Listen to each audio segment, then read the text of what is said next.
Semuanya dimulai di ruang persalinan VIP tempat seorang wanita hendak melahirkan, sambil santai membaca majalah. Namun kesabarannya habis, dan dia berteriak kepada perawat untuk segera mengeluarkan anak ini, sambil tetap membaca majalahnya. Tiba-tiba, tangisan bayi bergema di seluruh tempat, dan seorang staf bergegas memberi selamat kepada kakeknya. Kemudian semua orang mulai memberi selamat kepada Nona Liu, yang berterima kasih atas kebaikan para tamunya. Dia kemudian bertanya kepada seorang pelayan di mana Shikuan berada, dan dia menjawab bahwa tuan muda ada urusan yang harus diurus di bumi.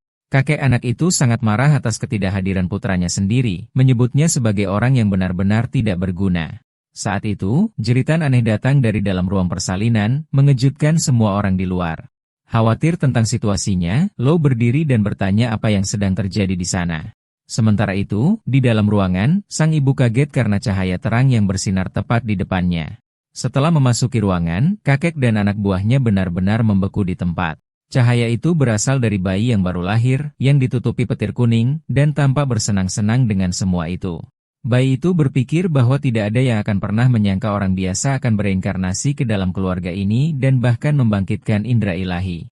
Sebuah layar sistem muncul, memberitahunya bahwa indera ilahi tipe petir telah diaktifkan dengan kekuatan level C. Sang kakek tercengang karena cucunya baru saja lahir dengan kekuatan yang tidak pernah bisa dia capai sendiri. Menjatuhkan tongkatnya, sang kakek berteriak tentang indera ilahi bawaan yang tak tertandingi yang dimiliki cucunya. Kakek itu mengambil cucunya dan merayakannya, menyatakan bahwa klan Liu akhirnya menghasilkan seorang jenius sekali dalam satu generasi. Namun, bayi itu berpikir bahwa dia akan menggunakan kesempatan ini untuk mengambil segalanya dari klan dan memastikan ayahnya tidak pernah bereinkarnasi lagi. Para pelayan berkomentar tentang bagaimana tuan muda sudah tersenyum dan bahkan tidak menangis, yang merupakan pertanda takdir yang mulia. Orang tua itu berjanji untuk menggunakan kekuatan penuh klan untuk membesarkan anak itu. Bayi yang baru lahir, yang juga merupakan protagonis kita, berpikir bahwa 6 bulan terakhir sejak dia dikalahkan oleh si brengsek itu terasa seperti mimpi. 1 bulan setelah bereinkarnasi, ibunya meminum tonik khusus yang diberikan kepadanya oleh salah satu pelayannya. Begitu dia meminum tonik itu, cahaya keemasan yang kuat mulai bersinar di seluruh tubuhnya. Dia memperoleh kemampuan pertumbuhan yang dipercepat dan mencapai level D, bahkan saat masih menjadi embrio. Dia merenungkan bagaimana orang biasa tidak pernah bisa menandingi kekuatan klan, dan bagaimana dia telah mencapai tingkat yang banyak orang mempertaruhkan nyawa mereka untuk mencapainya. Tapi MC kita bertanya-tanya kemampuan macam apa ini, karena tidak ada catatan tentang pertumbuhan yang dipercepat. 2 bulan kemudian, dia menghadapi krisis penyerapan dari embrio asli ibunya, tetapi menerima hadiah. Menggunakan pertumbuhan yang dipercepat, dia melahap embrio asli dan memperoleh indera ilahi tipe petir bawaannya. Dia senang memiliki indera ilahi tipe petir, yang merupakan salah satu kemampuan elemental terlangka. Protagonis berencana menggunakan sumber daya terbaik keluarga untuk memelihara dirinya sendiri dan menjadi lebih kuat. 3 bulan kemudian, indera ilahi tipe petirnya telah mencapai tahap menengah kekuatan. Kita melihat sepatu hak tinggi dan pakaian dalam wanita berserakan di lantai kamar tidur ibunya. Di tempat tidur, beberapa pasang kaki saling terkait, menjadi cukup nyaman. Kita melihat wanita itu dengan pria pirang sementara putranya masih di dalam perutnya. Sang kekasih bertanya apakah dia tidak takut, dan wanita itu mengatakan pernikahannya hanyalah pengaturan politik. Janin itu mendengar pria itu mempertanyakan ayah kandungnya, sementara ibunya hanya meminta lebih. MC mengeluh bahwa semua keributan ini mengganggu tingkat penyerapan energinya. Jadi, dia akhirnya melepaskan banyak energi sekaligus, membuatnya mengeluh bahwa itu membakarnya dari dalam. Pada usia 6 bulan, kekuatannya mencapai puncak level D, dan dia memahami konstitusi ibunya. Wajah tampan dan tenang sedang mengawasi. Pria itu mengamati perut wanita itu dan bertanya-tanya kapan anak nakal itu akan lahir. Di dalam rahim, MC membuka matanya dan menatap ayahnya dengan tatapan penuh kebencian. Melalui penglihatannya, dia mencerminkan wajah pria itu dan menyebutnya anjing kacukan kotor. Dalam kilas balik, kita melihat pemuda itu di kehidupan masa lalunya diperingatkan tentang binatang buas yang mengerikan. Salah satu temannya yang terluka menyuruh saudara Liu untuk keluar dari sana secepat mungkin. Temannya dikalahkan dan berteriak minta tolong sementara pemuda itu hanya menonton. Sayangnya, temannya akhirnya dilahap oleh monster mengerikan sementara pemuda itu menyaksikan semuanya terjadi. Dengan senyum jahat, pengkhianat itu memerintahkan anak buahnya untuk memberi makan binatang itu untuk membentuk inti roh. Pria itu menyeringai jahat dan mengejek saat dia menyaksikan korbannya akan dikalahkan. Pada saat itu, pemuda itu melihat paku raksasa datang ke arahnya, siap untuk menyerangnya. Mantan temannya menusuknya dengan cabang besar, mengangkatnya ke udara tanpa ampun. Protagonis melihat luka di dadanya, terkejut dengan pengkhianatan yang baru saja dideritanya. Si brengsek mulai tertawa histeris pada momen menyedihkan musuhnya. Dia mengejeknya, mengatakan itulah yang terjadi ketika seseorang seperti dia melebih-lebihkan kekuatannya sendiri. Saat dia dibuang, pemuda itu menuduhnya menipunya hanya untuk memberi makan binatang buas. Saat dia meninggal, satu-satunya kekhawatirannya adalah apa yang akan terjadi pada adik perempuannya. Dia ingat ketika dia mengucapkan selamat tinggal kepada salah satu dari mereka, menjanjikan dia akan segera pulang. Segera setelah itu, dirinya di masa lalu mengambil senjata dan bersiap untuk pergi menjalankan misi. Pintu tertutup, dan 3 gadis kecil itu ditinggalkan sendirian, menunggu saudara laki-laki mereka kembali. Melihat bulan melalui jendela, para gadis bertanya-tanya kapan kakak laki-laki mereka akan kembali. Kembali ke premise, sebagai janin, dipenuhi amarah dan bersumpah akan membalas dendam pada orang yang memisahkannya dari saudara perempuannya. Dengan kekuatannya, janin bersiap untuk meninju ayahnya, yang berada tepat di luar. Kemudian si kecil melayangkan pukulan telak tepat ke wajah pengkhianat itu, membuatnya benar-benar terkejut. Dampak pukulan itu membuat pria itu terbang, dan sang ibu terkejut dengan tendangan yang dia rasakan. Ayah anak laki-laki itu jatuh ke tanah dengan kesakitan yang luar biasa, tidak mengerti apa yang baru saja terjadi padanya. Wanita itu mengeluh bahwa anak nakal itu sudah bertingkah sebelum dia lahir dengan benar. Kakek kemudian memerintahkan perawat untuk memeriksa apa yang terjadi di dalam ruangan itu. Anggota staf menjelaskan bahwa bakat tuan muda itu luar biasa, jadi perkembangannya dipercepat. Dia kemudian mengungkapkan, terkejut, bahwa bayi itu akan segera lahir dan ibu akan segera melahirkan. Anak laki-laki itu menyesali bahwa sebelum bereinkarnasi, batasnya adalah puncak level D, dan sekarang dia hampir mencapai terobosan. Dalam kesakitan yang luar biasa, sang ibu berteriak agar mereka memanggil tim persalinan terbaik secepat mungkin. Ketika dia berusia 1 bulan, keluarga Liu mengadakan perjamuan perayaan besar. Beberapa keluarga penting dari Zhao Selatan tiba, membawa hadiah untuk merayakan kelahiran bayi. Selama pesta, kakek menyaksikan pertunjukan biola dengan seorang pelayan di sisinya. Sementara itu, protagonis berusia 1 bulan dengan tenang beristirahat di pelukan salah satu pelayan. Salah satu tamu memberi selamat kepada Tuan Liu karena memiliki cucu, tetapi orang tua itu tampak linglung. Seorang tamu memberi selamat kepada ayah anak laki-laki itu sementara bayi itu menatap pria yang menjatuhkannya di kehidupan masa lalunya. Dia menjadi marah melihat musuh yang memisahkannya dari saudara perempuannya dan bersumpah akan membalas dendam saat itu juga. Dalam ingatannya, dia mengingat adik perempuannya bersemangat tentang kue ulang tahun raksasa. Dalam kehidupan masa lalunya, dia sedang berbicara di telepon dengan saudara Chen, yang mengeluh karena dia terlambat untuk misi. Pemuda itu meminta maaf, dan pengkhianat itu berpikir bahwa dia hanya mempekerjakannya karena desas-desus bahwa dia membutuhkan uang. Pria itu menyarankannya untuk menggunakan otaknya, dan pemuda itu berterima kasih atas kesempatan kerja itu. Saudara perempuannya menunggu dengan penuh semangat untuk memakan sepotong kecil kue di atas meja. Kakak laki-laki mengucapkan selamat tinggal kepada salah satu dari mereka, menjanjikan dia punya pekerjaan tetapi akan segera kembali. Kemudian dia mengambil senjatanya yang disimpan di dalam tas, dan bersiap untuk meninggalkan rumah. Pintu tertutup, dan 3 gadis kecil itu ditinggal sendirian, dengan cemas menunggu kepulangannya. Dari jendela, gadis-gadis itu melihat bulan sambil menunggu saudara laki-laki mereka kembali. Di tempat lain, seorang pria mendekati portal bercahaya di tengah hutan gelap. Sambil merokok, dia adalah orang yang sama yang memberi selamat kepada Tuan Muda G di pesta. Tuan Muda G, yang tampaknya menjadi pemimpin operasi berbahaya ini. Dengan bawahannya di sisinya, Tuan Muda G bertanya bagaimana kemajuan misinya. Pria itu memberitahu dia bahwa mereka sudah berada di dalam selama beberapa waktu dan binatang buas itu seharusnya sudah kenyang sekarang. Tuan Muda G memuji Chen Tua, mengatakan dia dibesarkan dengan baik dan selalu sangat efisien. Kemudian dia menoleh ke teman wanitanya dan mengatakan mereka datang hanya untuknya sebelum pergi. Tetapi wanita itu mencibir, mengatakan dia hanyalah orang rendahan lain dari keluarga G yang mencoba menaiki tangga. Dengan itu, kelompok pengkhianat mendekati portal untuk meninggalkan tempat terpencil itu. Sementara itu, salah satu teman pahlawan kita memperingatkannya tentang binatang buas yang kuat di dekatnya. Tuan muda itu terkejut bahwa seseorang masih hidup karena dia membutuhkan lebih banyak makanan untuk obat. Chen Tua mengatakan dia tidak tahu bagaimana itu mungkin karena mereka semua hanyalah tentara level D. Tiba-tiba, suara yang sangat keras menarik perhatian semua orang, dan mereka semua melihat ke arah yang sama. Pemimpin kelompok menilai situasi dengan tatapan serius. Segera setelah itu, mereka melihat bahwa salah satu binatang buas itu memiliki luka segar di kakinya. Monster itu kemudian melotot ke pahlawan kita, yang berdiri sendirian di tengah tempat terpencil itu. Meskipun lelah dan terluka, pemuda itu berdiri teguh, siap untuk pertempuran terakhir. Pada saat itu, salah satu pengkhianat perlahan mendekat. Tuan Muda Ji menuntut untuk mengetahui dari mana benda itu berasal dan bagaimana berani melukai binatang buasnya. Setelah melihat orang yang selamat, Tuan Muda Ji terkejut dan memanggilnya Yi Chen. Pemuda itu berbalik dan memanggil saudara Chen, tidak mengerti apa yang terjadi. Teman Yi Chen bertanya apakah dia membawa bala bantuan sementara musuh melarikan diri. Kembali ke masa sekarang, bayi itu bersumpah untuk membalas dendam darah yang dalam pada saat itu juga. Dia mengulurkan tangannya dan membuat suara bayi ke arah pengkhianat itu, yang mengawasinya dengan saksama. Pria itu terdiam dan gagap, mencoba memahami apa yang diinginkan bayi itu darinya. Ayah anak laki-laki itu mengatakan putranya ingin digendong dan bahwa ini adalah kehormatan terbesar dalam hidupnya. Dengan itu, dia mengangkat bayi itu dan berterima kasih atas hadiahnya, sementara si kecil berpura-pura menangis. Begitu pria itu menggendongnya, si kecil mulai melepaskan energi kuning.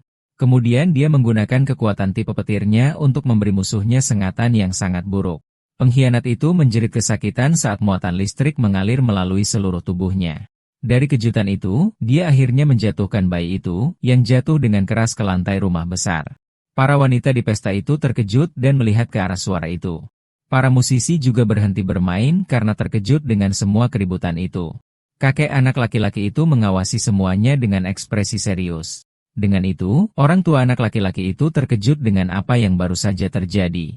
Protagonis kecil di lantai, lelaki tua itu menyadari bahwa dia baru saja melakukan kesalahan. Bayi itu mulai menangis dengan keras untuk menjaga penampilan dan membodohi semua orang. Pengkhianat itu panik dengan situasi itu dan mulai berkeringat dingin, takut akan apa yang mungkin terjadi. Dengan marah, kakek itu berteriak kepada pria itu karena berani menjatuhkan harta keluarga Liu di lantai. Pengecut itu menjatuhkan dirinya ke lantai, mengatakan itu bukan dia dan bahwa tuan muda bertindak sendiri. Tetapi ayah bayi itu tidak mempercayainya dan menendangnya dengan keras, menyebut pria itu anjing. Tendangan itu sangat kuat sehingga pria itu terbang dan mendarat dengan keras di lantai rumah besar. Dia mulai membungkuk dan memohon belas kasihan tuannya. Dia bersumpah dia tidak akan pernah menyakiti anak itu dan menawarkan hartanya untuk menyembuhkannya dari kejatuhan. Ayah si kecil tampaknya menikmati seluruh situasi dan memberikan senyum mengejek. Kemudian Tuan memerintahkan mereka untuk menyeret pria itu keluar dan memberinya pukulan yang bagus. Pengkhianat itu berterima kasih atas hukumannya sementara pelayan mengangkat bayi itu kembali. Di pelukan wanita itu, protagonis kecil itu memberikan seringai jahat yang puas atas hasilnya. Dengan dahi memar, musuh menatap, bingung, tidak mengerti apa yang terjadi. Si kecil terus menjerit dan menangis dengan keras untuk mempertahankan penyamarannya yang sempurna di depan semua orang. Pengkhianat tua itu terkejut lagi bahwa dia mulai menangis lagi. Kakek memerintahkan pelayan untuk membawa tuan muda ke dalam dan memeriksa apakah dia terluka dalam kejatuhan itu. Orang tua itu memarahi putranya dengan mengatakan bahwa dengan status keluarga, mereka tidak membutuhkan gelandangan yang tidak berguna seperti itu. Dengan dengusan meremehkan, kepala keluarga berbalik dan meninggalkan pesta dengan marah tentang seluruh kekacauan itu. Ayah anak laki-laki itu sangat marah dengan kata-kata orang tua itu dan mengepalkan gelas di tangannya dengan kekuatan besar. Dia menghancurkan gelas cangkir dengan tangan kosongnya. Tuan rumah berbalik dan memberikan tendangan kuat tepat ke wajah pengkhianat itu.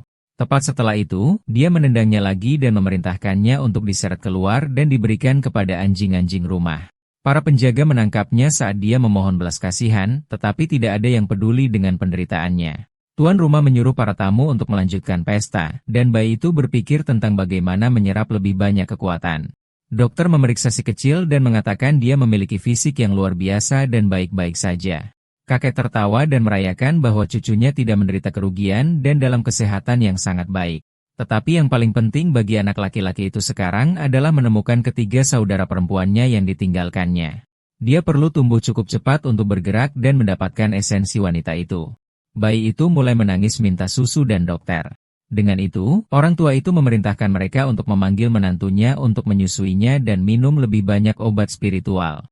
Ibu anak laki-laki itu mengeluh bahwa dia baru saja memberinya makan dan sudah benar-benar kelelahan. Kepala keluarga mengatakan dia harus bekerja keras untuk masa depan klan dan untuk kebaikan putranya. Wanita itu melepas mantelnya dan bersiap untuk memberi makan bayi itu sekali lagi, bertentangan dengan keinginannya. Si kecil membuka mulutnya dan mulai menangis saat dia menunggu untuk diberi makan oleh ibunya. Ibu mengangkatnya dan menatapnya dengan mata merahnya. Dia mulai menyusuinya dan mengeluh bahwa si kecil itu mengisap terlalu keras. Melihat bahwa menantunya semakin lemah, kakek memerintahkan mereka untuk membawakan sup toniknya. Segera setelah itu, kita melihat bayi mandi bersama ibunya di mata air panas. Wanita itu mengeluh dia sudah menyusu lama dan bertanya apakah dia berutang sesuatu dari kehidupan sebelumnya. 3 bulan kemudian, bayinya sudah merangkak di sekitar rumah dan kekuatannya telah mencapai level C. Di kehidupan sebelumnya, butuh 1 tahun untuk naik dari level D dasar ke menengah. Dulu, dia ikut serta dalam banyak misi berbahaya di portal dan menderita luka yang tak terhitung jumlahnya. Dia naik dari level C dasar ke menengah hanya dalam 3 bulan dengan minum susu. Saat makan malam keluarga, protagonis kecil itu merangkak ke arah meja utama. Dengan marah, kakek mengeluh bahwa ada orang idiot yang tidak mengawasi tuan muda dan membiarkannya berkeliaran. Pembantu itu meminta maaf, mengatakan anak itu merangkak begitu cepat sehingga dia tidak bisa mengikutinya.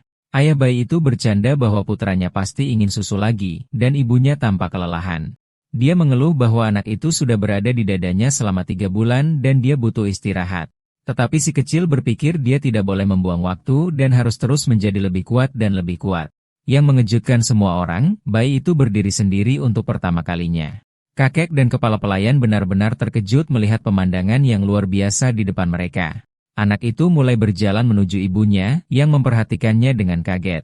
Si kecil melompat ke arahnya, dan ibu berteriak agar dia membiarkannya makan dengan tenang. Pembantu itu tercengang dan menunjukkan bahwa tuan muda itu berdiri dan berjalan di sekitar ruangan sendirian. Kepala pelayan berkomentar bahwa anak itu memiliki konstitusi surgawi, dan perkembangannya luar biasa. Kakek senang melihat cucunya sudah bisa berdiri dan mengawasinya dengan bangga. Kemudian dia mengatakan bahwa menurut aturan keluarga, inilah waktunya untuk memilih pelayan pribadi untuk anak itu. Di tempat yang gelap, tetua itu bertanya tentang hasilnya, dan seorang penjaga mengatakan hanya 2 yang tersisa. Dalam gendongan ibunya, protagonis dibawa ke arena darurat untuk ujian. Dia mengamati semuanya dengan saksama ketika dia tiba-tiba mengenali salah satu kandidat dan terkejut. Di dalam sel, seorang gadis kecil dengan rambut putih dalam posisi bertahan dan tampak ketakutan. Di sisi lain, seorang gadis berambut pirang maju ke depan, berteriak untuk menyerang dan mengalahkan lawannya di arena. Terkejut, bayi itu bertanya-tanya apa yang dia lakukan di sana, dan tubuhnya mulai bersinar dengan intens. Kemudian dia menggunakan kekuatan tipe petirnya untuk menyengat salah satu gadis yang berkelahi. Dengan kekuatan kejutan itu, gadis berambut pirang itu terbang dan mendarat dengan keras di tanah, langsung pingsan. Gadis berambut putih itu mengambil kesempatan untuk melompat ke atas roti. Tanpa berpikir panjang, gadis itu meraih roti dan mulai melahapnya dengan lapar di tengah sel. Rambut ibu berdiri tegak. Protagonis panik, berharap tidak ada yang memperhatikan sesuatu yang mencurigakan. Kakek tertawa dan mengatakan cucunya memiliki semangat juang yang jauh lebih besar daripada ayahnya sendiri. Anak itu berpikir bahwa menjadi anak kecil itu berguna karena orang dewasa selalu membuat alasan untuknya. Tetua itu memutuskan gadis kecil itu akan menjadi pelayan dan memerintahkannya untuk dicuci dan diajarkan etika. Si kecil terus makan dengan ganas, tidak peduli tentang hal lain di sekitarnya. Bayi di dalam box tampak sangat bahagia dan memanggil pelayan barunya dengan senyum di wajahnya. Sementara itu, kepala pelayan menjelaskan bahwa dia adalah pelayan kematian dan harus melindungi tuan muda. Gadis kecil berambut putih itu hanya menganggukkan kepalanya, menerima nasib barunya. Dia juga mengatakan dia harus mengikuti tuannya dan berlatih seni bela diri saat dia tidur. Dengan itu, pelayan kecil itu pergi ke kamar bayi untuk memulai pekerjaan barunya. Setibanya, anak itu memanggilnya dan menunjuk dirinya sendiri dengan senyum yang sangat gembira. Tapi gadis itu mengeluarkan pisau, dan ekspresinya berubah menjadi penuh kebencian dan dendam. Bayi itu panik dan mencoba berbicara tetapi tidak bisa karena pita suaranya. Dia mengatakan dia akan membawanya keluar untuk membalaskan dendam kematian kakak laki-lakinya saat itu juga. Gadis itu mengangkat senjata dan bersiap untuk menyerang si kecil di boksnya. Pelayan itu menerjang dengan pisau dengan kecepatan tinggi, siap untuk mengenai targetnya yang tak berdaya. Namun, anak itu menghindari pukulan itu dengan kelincahan luar biasa dan melompat keluar dari boks. Dia mendarat di lantai, meninggalkan siluet energi yang sangat mengejutkan gadis itu. Kemudian bayi itu muncul kembali di sampingnya, membuatnya benar-benar terkejut dan kehilangan kata-kata. Tiba-tiba, gadis itu mulai melepaskan aura hijau saat dia bersiap untuk bertarung. Protagonis terkejut melihat bahwa gadis itu memiliki indera ilahi tipe angin. Dengan itu, dia menyerangnya dengan kekuatan anginnya, tetapi bayi itu menggunakan petirnya untuk membela diri. Kedua energi itu berbenturan, menerangi seluruh ruangan dengan warna-warna cerah dan intens mereka.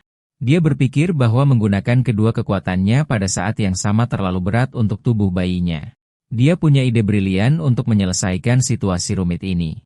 Jadi, MC menunjuk dan menggunakan indera ilahi guntur pada tingkat kekuatan yang sangat rendah. Dengan itu, tombak petir kecil mengenai gadis itu.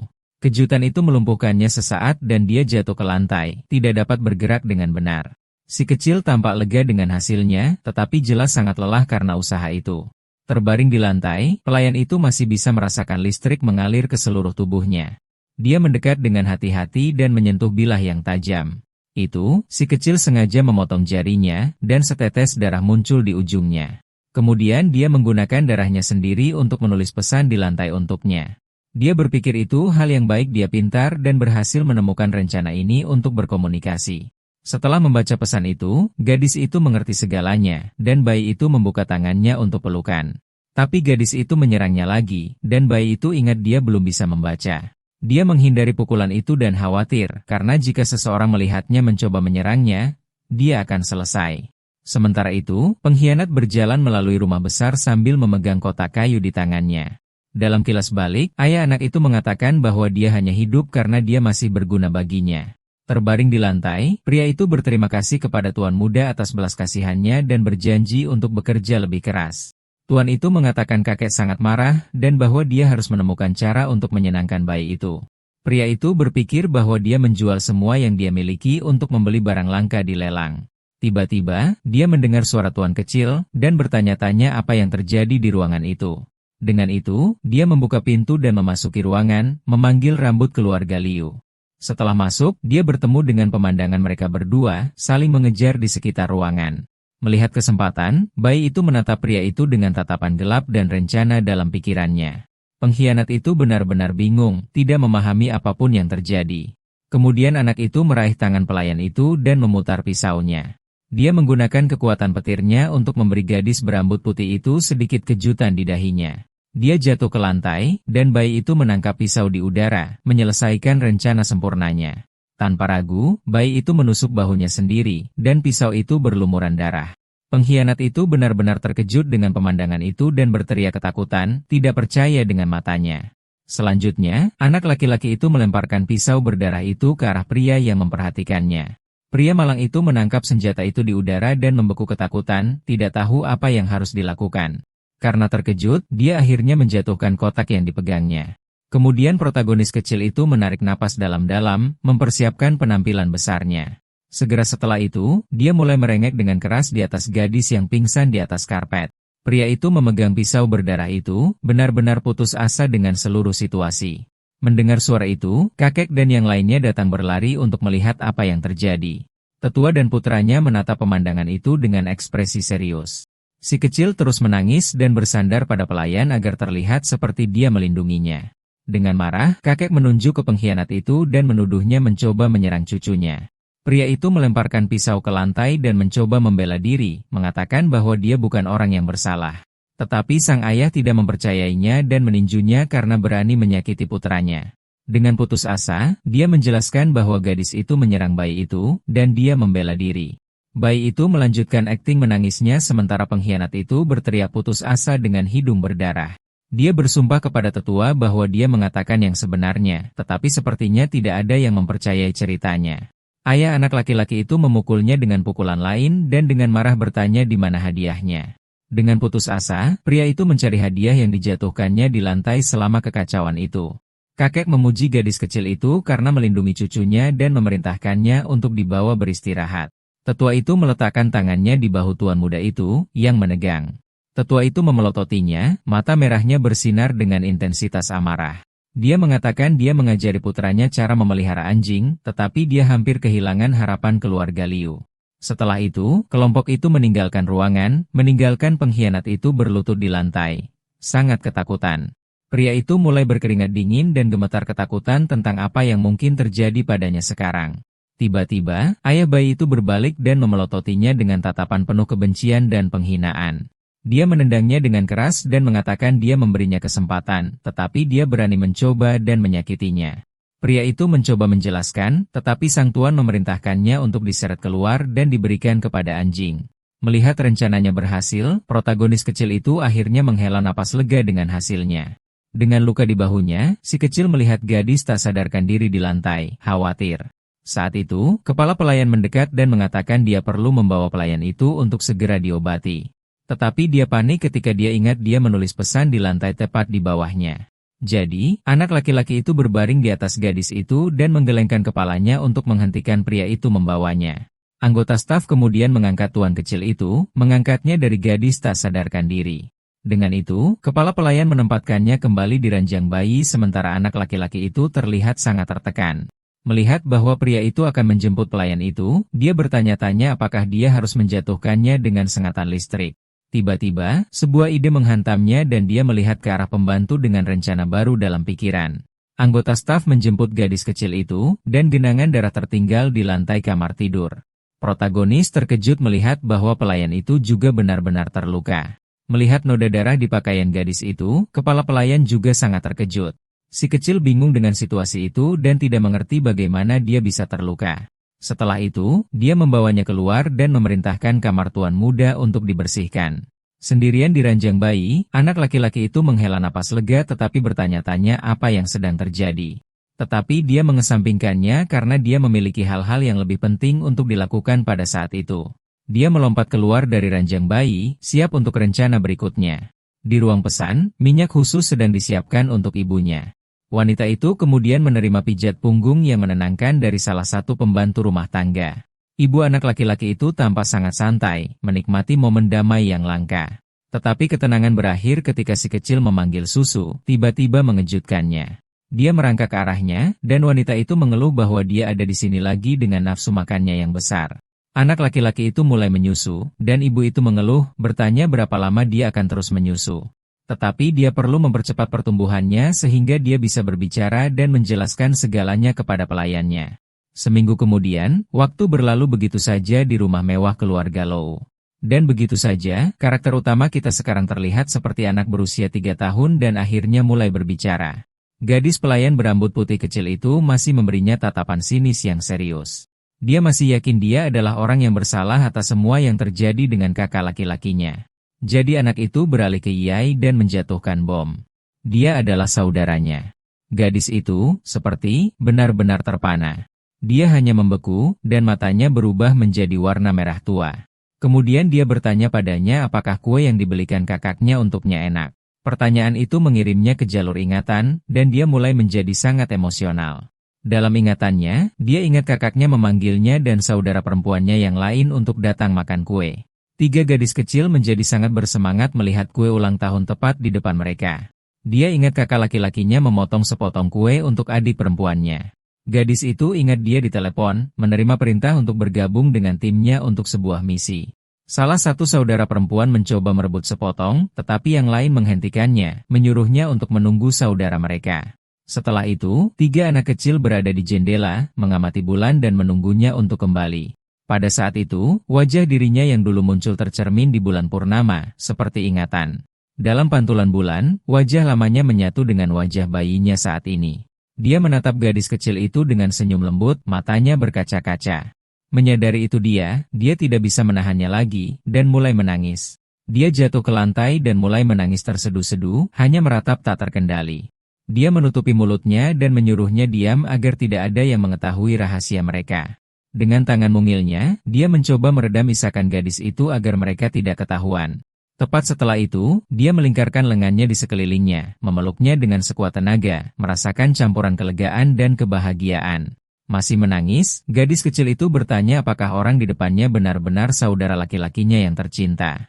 Tetapi pelukannya begitu erat sehingga dia mengeluh bahwa dia tidak bisa bernapas di tubuh anak kecilnya. Dia melepaskannya, dan pria kita sedikit pusing, mencoba mengatur napasnya. Begitu dia pulih, dia menjadi serius dan menatap saudara perempuannya, membutuhkan jawaban. Dia memperhatikannya dengan saksama, air mata masih mengalir di wajahnya. Jadi, dia meraihnya dan bertanya bagaimana dia bisa sampai di sini, dan di mana saudara perempuan mereka yang lain. Dengan begitu banyak pertanyaan, gadis itu kewalahan dan meminta kakaknya untuk pelan-pelan. Akhirnya, mereka berdua tenang dan bersiap untuk membicarakan semua yang telah terjadi. Gadis itu mulai menjelaskan bahwa pada hari itu, dia pergi untuk sebuah misi dan tidak pernah kembali. Dalam kilas balik, ketiga saudara perempuan yang lapar sedang menunggu, menatap kue yang dibelinya. Salah satu gadis bertanya-tanya mengapa kakaknya lama sekali kembali. Yang termuda bahkan bertanya apakah dia meninggalkan mereka, karena dia tidak pernah pergi selama ini. Jadi, Yi memutuskan untuk mencarinya dan mengetahui tentang kehilangannya di markas misi. Di sana, dia melihat istri pemburu lain berteriak kepada pengkhianat tentang suaminya yang menghilang. Pria itu yang tidak sabaran menyebutnya gila dan mendorongnya dengan paksa.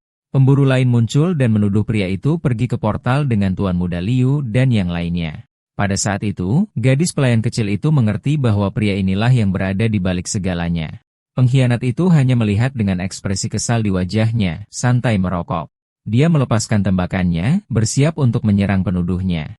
Bola api terbang ke arah pria itu, yang hanya membeku ketakutan oleh serangan itu. Dia terkena langsung, dan tubuhnya benar-benar dilalap oleh api yang hebat. Pria itu jatuh ke tanah, kalah, sementara yang lain hanya menyaksikan adegan itu, tidak melakukan apapun. Dia memperingatkan mereka bahwa menyebarkan rumor tentang Tuan Muda adalah langkah bodoh karena misinya berisiko tinggi. Orang kita mengatakan bahwa pengkhianat itu mendapatkan apa yang pantas untuknya karena mengkhianati mereka, dan kemudian bertanya tentang gadis-gadis lain. Mendengar pertanyaan tentang yang lain, ekspresi si kecil berubah, dan dia terlihat sangat khawatir. Dia mulai menangis lagi, membuat kakaknya benar-benar bingung. Terkejut dengan reaksi tiba-tiba adiknya, dia dengan cemas bertanya apa yang terjadi pada mereka. Melalui air matanya, gadis itu menjelaskan bahwa dia hanya ingin membalas dendam untuk kakaknya, tetapi kemudian seluruh gelombang iblis muncul entah dari mana. Kilas balik ke portal yang terbuka, dan semua orang berebut menyelamatkan hidup mereka saat invasi dimulai. Kenangan tentang gelombang iblis itu membuatnya benar-benar ketakutan. Dia menerobos jalan-jalan yang hancur, dengan panik meneriakkan nama kedua saudara perempuannya yang lain. Sementara itu, beberapa pemburu berjalan-jalan, dengan santai berkomentar bahwa, ya, gelombang monster ini cukup buruk. Dia ditinggalkan sendirian, hanya menyaksikan kota terbakar, benar-benar musnah. Dengan air mata mengalir di wajahnya, dia berlari tanpa tujuan melalui semua kekacauan dan kehancuran. Gadis malang itu melanjutkan pencariannya sendirian, memilih jalannya melalui puing-puing kota yang hancur akibat invasi. Dengan tangannya yang semua tergores, dia pingsan ke tanah, meneriakkan nama saudara perempuannya dalam keputusasaan mutlak. Saat itulah dia ingat kakaknya, dan langsung hancur, terisak dan bertanya-tanya di mana dia berada. Kembali ke masa sekarang, MC kita melihat seorang karakter utama menghibur adiknya, mengatakan kepadanya untuk tidak menangis, karena mereka telah diberi kesempatan kedua. Matanya memerah saat dia bersumpah bahwa seseorang bernama Chen akan menjadi orang pertama yang membayar untuk ini. Di beberapa penjara yang gelap dan kotor, kita beralih ke lorong yang hanya berlumuran noda. Pengkhianat itu terkunci, berteriak sekuat tenaga bahwa dia tidak bersalah, dan hanya ada di sana untuk memberikan hadiah. Hal berikutnya yang Anda tahu, dia terbanting ke jeruji sel, dengan ekspresi ketakutan murni di wajahnya. Karena kejutan, iblis terwujud tepat di belakang tahanan yang ketakutan. Pengkhianat itu berlutut, memohon untuk hidupnya saat makhluk itu mendekat, lidahnya menjulur keluar. Yang kita dengar hanyalah jeritan ngeri dan tiba-tiba, lorong penjara memiliki beberapa noda merah lagi. Pengkhianat keluar dari gambar, MC kita menyatakan sudah waktunya untuk membalikan seluruh keluarga Liu. Air mata masih berlinang di matanya, adiknya setuju, berjanji dia akan melakukan apapun yang dia katakan. Saat itulah dia ingat bahwa dia memiliki misi yang sangat penting untuk diurus dengan RMMC. Jadi, dia mengangkatnya ke udara, mengumumkan bahwa ini waktu mandi, tetapi dia memprotes, berteriak bahwa dia adalah kakaknya. Tetapi gadis itu menjelaskan bahwa sekarang, dia adalah pelayan pribadinya, dan ini adalah misi hariannya. Dan begitu saja, dia mulai membawanya ke kamar mandi, sementara dia berteriak-teriak bahwa dia sama sekali positif tidak ingin mandi. Beralih ke kamar mandi, di mana MC kita sekarang duduk di wastafel saat dia menyiapkan segalanya untuk mandinya. Dia berjalan ke arahnya dan mengatakan sudah waktunya untuk melepas pakaiannya, tetapi MC kita bersikeras dia bisa menanganinya sendiri. Tetapi dia tidak mendengarkan, dan dengan seringai, dia hanya makan pakaiannya tepat ke udara. Dia melihat ke bawah dan berkicau tentang betapa imutnya si kecilnya. RMC benar-benar malu, pada dasarnya sekarat di dalam dari kecanggungan belaka dari semua itu. Sangat malu, dia berteriak padanya untuk tidak melihat, mengingatkannya sekali lagi bahwa ini sama sekali tidak baik. Dia kemudian menyatakan bahwa karena dia lebih besar sekarang, gilirannya untuk memberi dia mandi. Terkejut, MC bertanya apa yang dia lakukan saat dia mulai melepas pakaiannya sendiri. Anak laki-laki itu menutupi matanya, benar-benar malu dengan tindakannya. Kemudian dia masuk ke dalam bak mandi, terbungkus handuk, meninggalkan anak laki-laki itu benar-benar terpana. Saat dia mencucinya, dia melampiaskan betapa banyak orang yang menderita di luar sana, sementara orang kaya hanya menyia-nyiakan segalanya. MC kita marah dan mengatakan bahwa keadilan adalah sesuatu yang harus Anda ambil dengan tangan Anda sendiri. Dengan itu, wajahnya berubah menjadi ekspresi tekad yang kuat untuk mengubah kenyataan. Sesaat kemudian, gadis itu menawarkan untuk menggosoknya, lebih baik membuatnya panik sepenuhnya. Mereka mulai bertengkar karena dia menolak, tetapi dia bersikeras dia diperintahkan untuk melakukannya. Setelah mandi, anak laki-laki itu berbaring di lantai sementara saudara perempuannya menyimpan pakaiannya. Dia berpikir betapa memalukannya menjadi kakak laki-laki dan diperlakukan seperti anak kecil. Gadis itu bertanya kepadanya ada apa, tetapi dia hanya memalingkan wajahnya, merajuk, dan tidak menjawab. Dia sedih dengan sikapnya dan mengeluh bahwa dia belum pernah sejahat ini padanya sebelumnya. Untuk menghindari lebih banyak percakapan, hanya menghela napas. Tetapi kemudian dia bangun, mengatakan dia tidak marah lagi, dan bahwa dia memiliki sesuatu yang penting untuk ditanyakan. Gadis itu tersenyum manis dan mengatakan kepadanya untuk maju dan bertanya apapun yang dia inginkan, tidak masalah. Jadi, dia bertanya apakah dia telah membangkitkan kemampuan elemen angin, dan saudara perempuannya membenarkannya. MC kita terpana karena kasus kebangkitan tercatat paling awal adalah pada usia 12 tahun. Dia bertanya-tanya bagaimana dia berhasil melakukan prestasi seperti itu, menjadi begitu muda dan tanpa pelatihan sama sekali. Dia hanya menggelengkan kepalanya dan mengatakan dia juga tidak yakin bagaimana itu terjadi. Dia menjelaskan bahwa sebuah panel baru saja muncul, menunjukkan statistiknya dan membimbingnya untuk membangkitkan kekuatannya. MC kita benar-benar terkejut mendengar kata panel berasal darinya. Pada saat itu, dia ingat sistemnya sendiri, yang menampilkan kemampuan guntur. Dia melirik antarmuka dan bertanya-tanya apakah kotak dialognya adalah jenis yang sama. Kemudian dia bertanya pada dirinya sendiri bagaimana saudara perempuannya juga mendapatkan panel dan terbangun dengan sangat luar biasa muda. Dia memperhatikan dia melamun dan bertanya apakah ada sesuatu yang salah, tetapi dia hanya mengabaikannya. Dia mengatakan kepadanya bahwa sekarang dia telah membangkitkan kemampuannya. Dia harus berlatih keras untuk menjadi kuat. Dengan tatapan penuh tekad, gadis kecil itu menjawab bahwa dia akan berlatih sangat keras mulai sekarang. Dia menepuk kepalanya dan mengatakan bahwa dari semua saudara perempuan, dia selalu yang paling bertanggung jawab. Tiba-tiba, mereka berdua mendengar ketukan di pintu kamar tidur mereka dan membeku. Seorang pelayan mengumumkan bahwa makan malam sudah siap dan tuan memerintahkan ibu mereka untuk menyiapkan susu untuknya. Dia menyerahkan sebotol susu bayi penuh kepada saudara perempuan MC, yang hanya menatapnya. Terkejut. Dia mengambil botol itu, dan MC kita berjalan mendekatinya dengan rencana baru yang sudah terbentuk di benaknya. Dia mengatakan mereka perlu menggunakan setiap sumber daya yang dimiliki keluarga Liu untuk menjadi lebih kuat dan cepat. Gadis itu bertanya bagaimana mereka seharusnya melakukan itu, karena dia sudah berlatih sekeras yang dia bisa untuk naik level. Dengan seringai nakal, dia menyuruhnya untuk membuka mulutnya dan menemukan rahasia kekuatan. Meskipun dia sedikit ragu, gadis itu membuka mulutnya, penasaran tentang apa yang sedang direncanakan kakaknya. Dia kemudian memasukkan botol itu ke mulutnya dan menyuruhnya untuk minum dan melihat apa yang terjadi. Mengikuti perintahnya, dia mulai meminum susu sementara MC kita memperhatikannya dengan seksama. Tiba-tiba, aura ungu mulai berputar di sekelilingnya, dan dia terkejut dengan sensasi itu. Bingung, dia bertanya kepada kakaknya mengapa begitu banyak kekuatan mengalir ke tubuhnya dengan begitu mudah. MC kita menjelaskan bahwa konstitusi unik ibu mereka mengubah kristal menjadi sesuatu seperti energi murni. Dia mengatakan itu adalah zat yang bahkan pasukan elit akan kesulitan mendapatkannya selama misi. Tetapi ibu mereka dapat menghasilkan esensi ini terus-menerus, menjadikannya sumber kekuatan tanpa akhir. Saudarinya terkejut, berkomentar bahwa ini adalah sesuatu yang belum pernah terdengar di akademi. RMC menduga bahwa keluarga bangsawan menyembunyikan rahasia dan memanipulasi massa untuk memperjuangkan pertempuran mereka.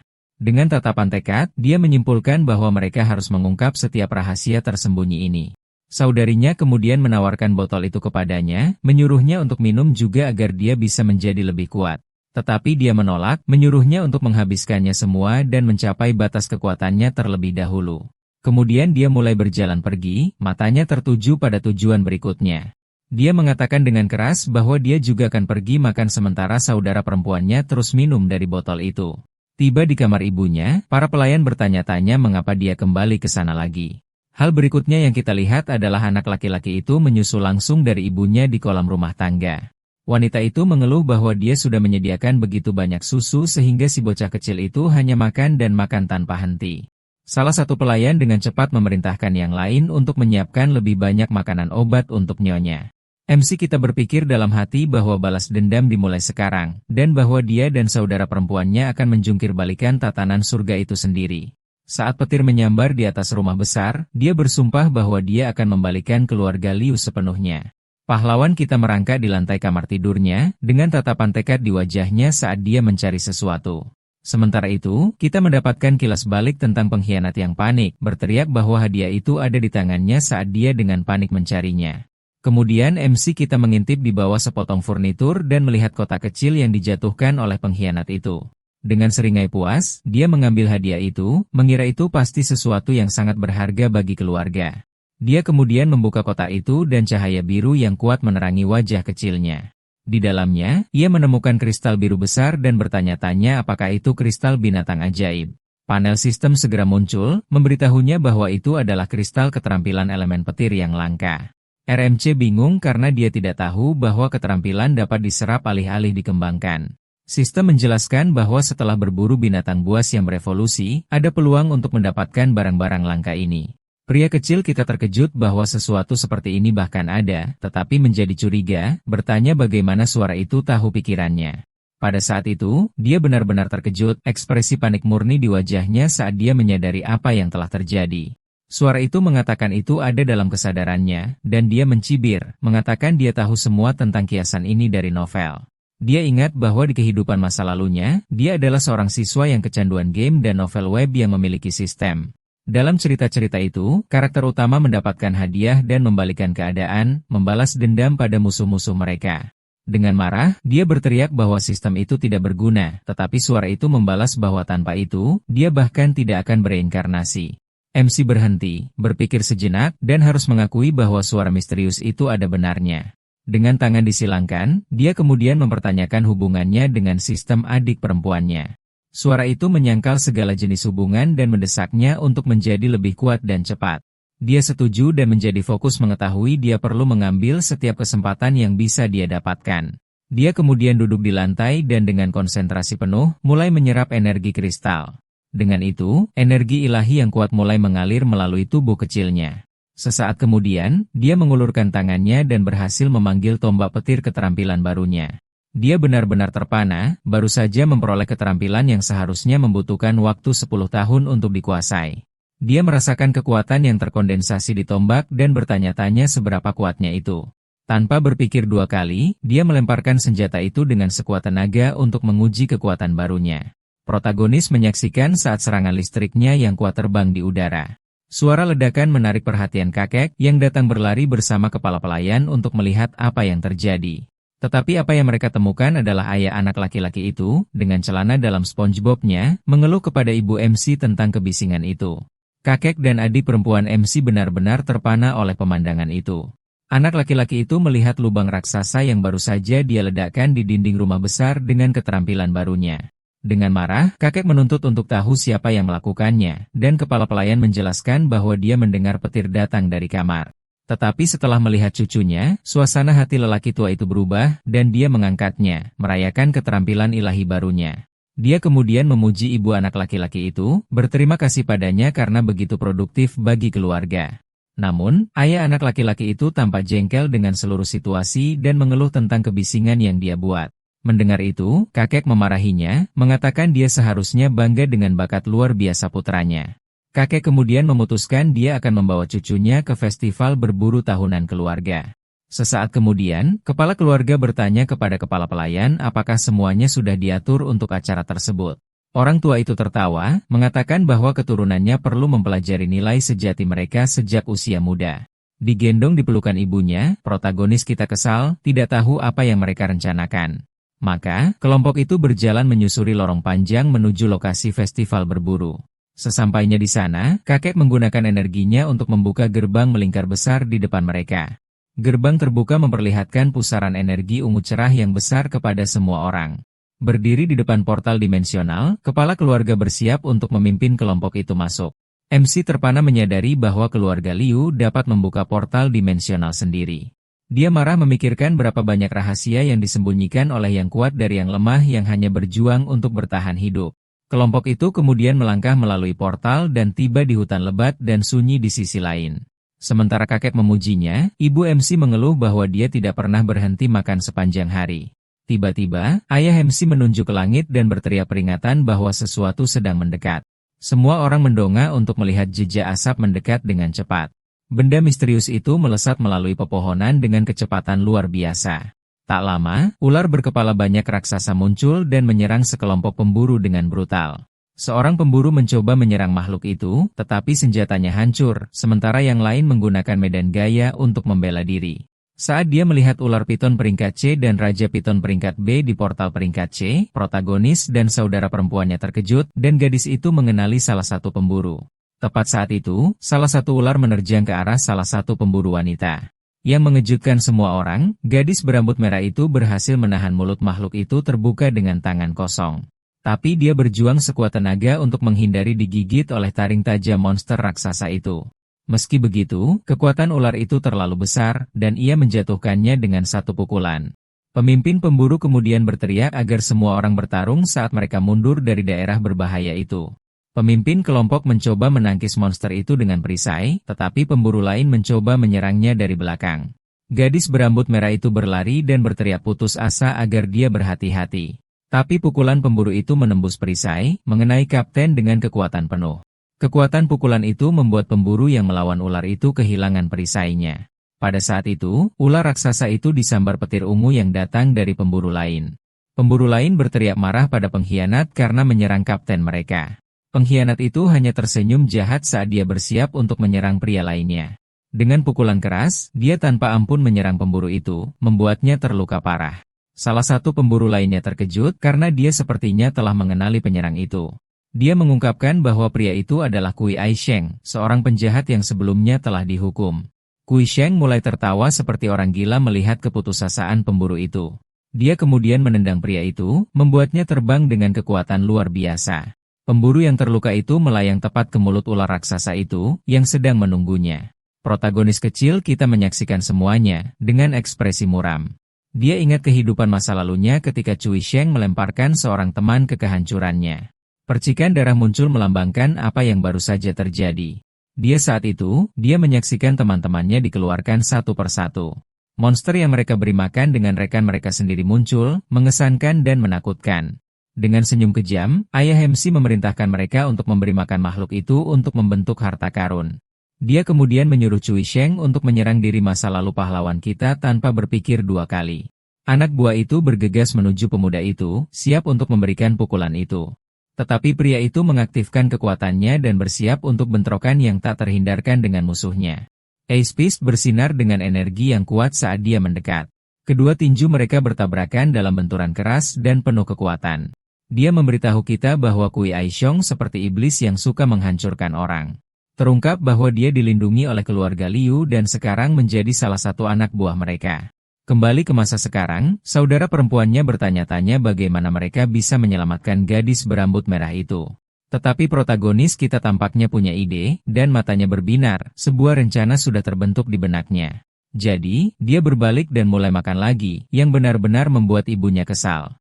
Dia bertanya apa yang dia lakukan saat MC kita mengisi mulutnya dengan susu, membuat wajah aneh. Dia memuntahkan semuanya, membuatnya benar-benar terkejut. Merasa jijik, dia berteriak pada pahlawan kita karena membuatnya berantakan dan hanya memakannya ke udara.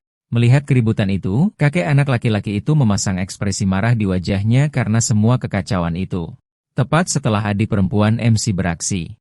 Begitu saja, dia menangkap pahlawan kita di udara, menyelamatkannya dari kejatuhan. Gadis itu mendarat dengan selamat di tanah, memegang adik laki-lakinya dengan hati-hati di lengannya. Dia bertanya apakah kakaknya baik-baik saja, dan dia menjelaskan rencana utamanya untuk membuat kekacauan untuk menyelamatkan pemburu. Tiba-tiba, ayah pemuda kita menampar istrinya, keras di wajahnya, membuatnya benar-benar terpana. Dia kemudian meraihnya dengan kuat dan memarahinya karena begitu ceroboh dengan putra mereka. Dengan marah, wanita itu mengatakan bahwa bahkan orang tuanya sendiri tidak pernah berani menyentuhnya, dan dia menjadi sangat marah. Dengan itu, dia memanggil senjata es dan langsung mengejar suaminya, mencari balas dendam. Pria itu membela diri dengan kekuatannya, mengatakan dia perlu diajari pelajaran atas keberaniannya. Anak-anak menyaksikan dengan seksama saat pertempuran terjadi tepat di depan mereka. Ibu dan ayah bertarung dengan kemampuan mereka, tetapi ledakan energi tiba-tiba muncul di antara mereka. Kakek anak laki-laki itu muncul, dan orang tua MC hanya menatapnya. Kakek berkata bahwa sebagai seorang ibu, dia harus mengutamakan putranya dan tidak begitu gegabah. Dengan tatapan marah, dia mengatakan kepada mereka bahwa mereka berdua memikul tanggung jawab untuk kedua keluarga mereka. Saat itu, pasangan itu tenang dan menyingkirkan senjata mereka, sementara anak-anak menyaksikan dari kejauhan. Saudara perempuan MC bertanya apa yang akan mereka lakukan sekarang, tetapi dia menyuruhnya untuk tidak khawatir karena mereka akan datang. Tiba-tiba, pembantu muda itu mendengar suara aneh. Kepala pelayan memberitahu kakek bahwa dia merasakan gerakan datang dari hutan di dekatnya. Keluarga itu juga memperhatikan sesuatu yang mendekat dan menjadi sangat waspada. Tepat saat itu, 3 goblin muncul dari hutan dengan beberapa ekspresi yang sangat aneh di wajah mereka. Dari sudut pandang yang lebih tinggi, kita melihat goblin mulai mendekati keluarga MC. Makhluk-makhluk itu mulai berteriak putus asa, seolah-olah mereka sedang bersiap untuk pertempuran. Hal berikutnya yang Anda tahu, ketiga monster itu ditusuk oleh pancang kayu yang menembus mereka tanpa ampun. Ayah MC bertanya-tanya bagaimana ini mungkin karena daerah itu seharusnya sudah dibersihkan sebelumnya. Kakek mengeluh, inilah yang terjadi ketika yang Anda tahu hanyalah bagaimana membuat masalah di bar alih-alih membaca buku. Tepat saat itu, ibu anak laki-laki itu mulai bersinar dengan energi ungu. Adik perempuan menjelaskan bahwa esensi ibu mereka menarik makhluk iblis, terutama yang tingkat tinggi. Dengan itu, suara banyak kaki goblin mulai mendekat, membuat kelompok itu gelisah. Kemudian gerombolan goblin elit muncul di hadapan mereka, dipimpin oleh peringkat B. Salah satu monster melompat ke arah keluarga, kapaknya siap menyerang tanpa ampun. Tanpa gentar, kakek memerintahkan bawahannya untuk segera menangani situasi tersebut. Dan begitu saja, keluarga itu mulai melawan monster menggunakan kemampuan elemen mereka yang kuat. Memanfaatkan semua kekacauan, MC kita memberitahu saudara perempuannya bahwa sudah waktunya bagi mereka untuk keluar dari sana. Jadi, gadis itu berlari menuju tebing dengan adik laki-lakinya di tangannya. Tanpa berpikir 2 kali, saudara perempuan MC melompat dari tebing, jatuh dengan kecepatan tinggi bersama pahlawan muda kita. Pada saat itu, mata gadis itu bersinar dengan intens saat dia mengaktifkan kemampuan khususnya. Menggunakan kekuatan anginnya, dia mulai terbang melalui langit, membawa saudara laki-lakinya ke tempat yang aman. MC kita bertanya kapan dia belajar terbang, dan dia mengatakan itu adalah hadiah dari sistem. Terkejut dengan wahyu ini, MC kita bingung dan bertanya tugas apa itu. Gadis itu mengungkapkan sambil tersenyum bahwa tugas sistem itu hanya memandikan kakaknya. Dalam kilas balik, kita melihat bahwa setelah menyelesaikan misi, dia menerima teknik terbang langka sebagai hadiah. MC kita kesal, bertanya-tanya bagaimana sistem bisa memberikan hadiah sehebat itu untuk tugas yang begitu konyol. Adik perempuan MC yang berambut merah kecil sedang bertarung dengan berani melawan ular, memukulnya dengan pedang tajamnya. Namun kemudian, ular besar lainnya muncul dan menyerang para pemburu lainnya, menghancurkan perisai mereka dengan mudah. Dengan satu pukulan kuat, makhluk itu membuat salah satu pemburu terbang, benar-benar menghancurkan pertahanannya. Di tanah, wanita itu dengan putus asa berteriak kepada kaptennya bahwa mereka tidak bisa terus bertarung lagi. Kapten kelompok kemudian menghadapi Kui Xiong, menanyakan mengapa dia menyerang mereka seperti ini. Dengan senyum jahat, pengkhianat itu berkata dia menikmati mendengar jeritan para korbannya. Pemimpin bertanya siapa tuannya dan mengatakan bahwa melanggar perjanjian guild adalah melawan hukum.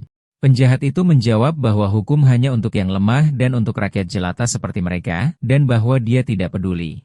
Tepat setelah itu, dia bergegas menuju kapten dengan kecepatan tinggi, siap untuk mendaratkan pukulan. Namun alih-alih, dia menyerang salah satu pemburu wanita, membuatnya lengah dengan kecepatannya yang luar biasa. Kalah, wanita itu memohon kaptennya untuk menyelamatkannya dari pria yang mengerikan dan tidak berperasaan ini. Tanpa ampun, pengkhianat itu melemparkannya langsung ke mulut ular raksasa sebagai camilan. Ular raksasa itu melahap pemburu tanpa sedikit pun rasa kasihan, tepat di depan semua orang.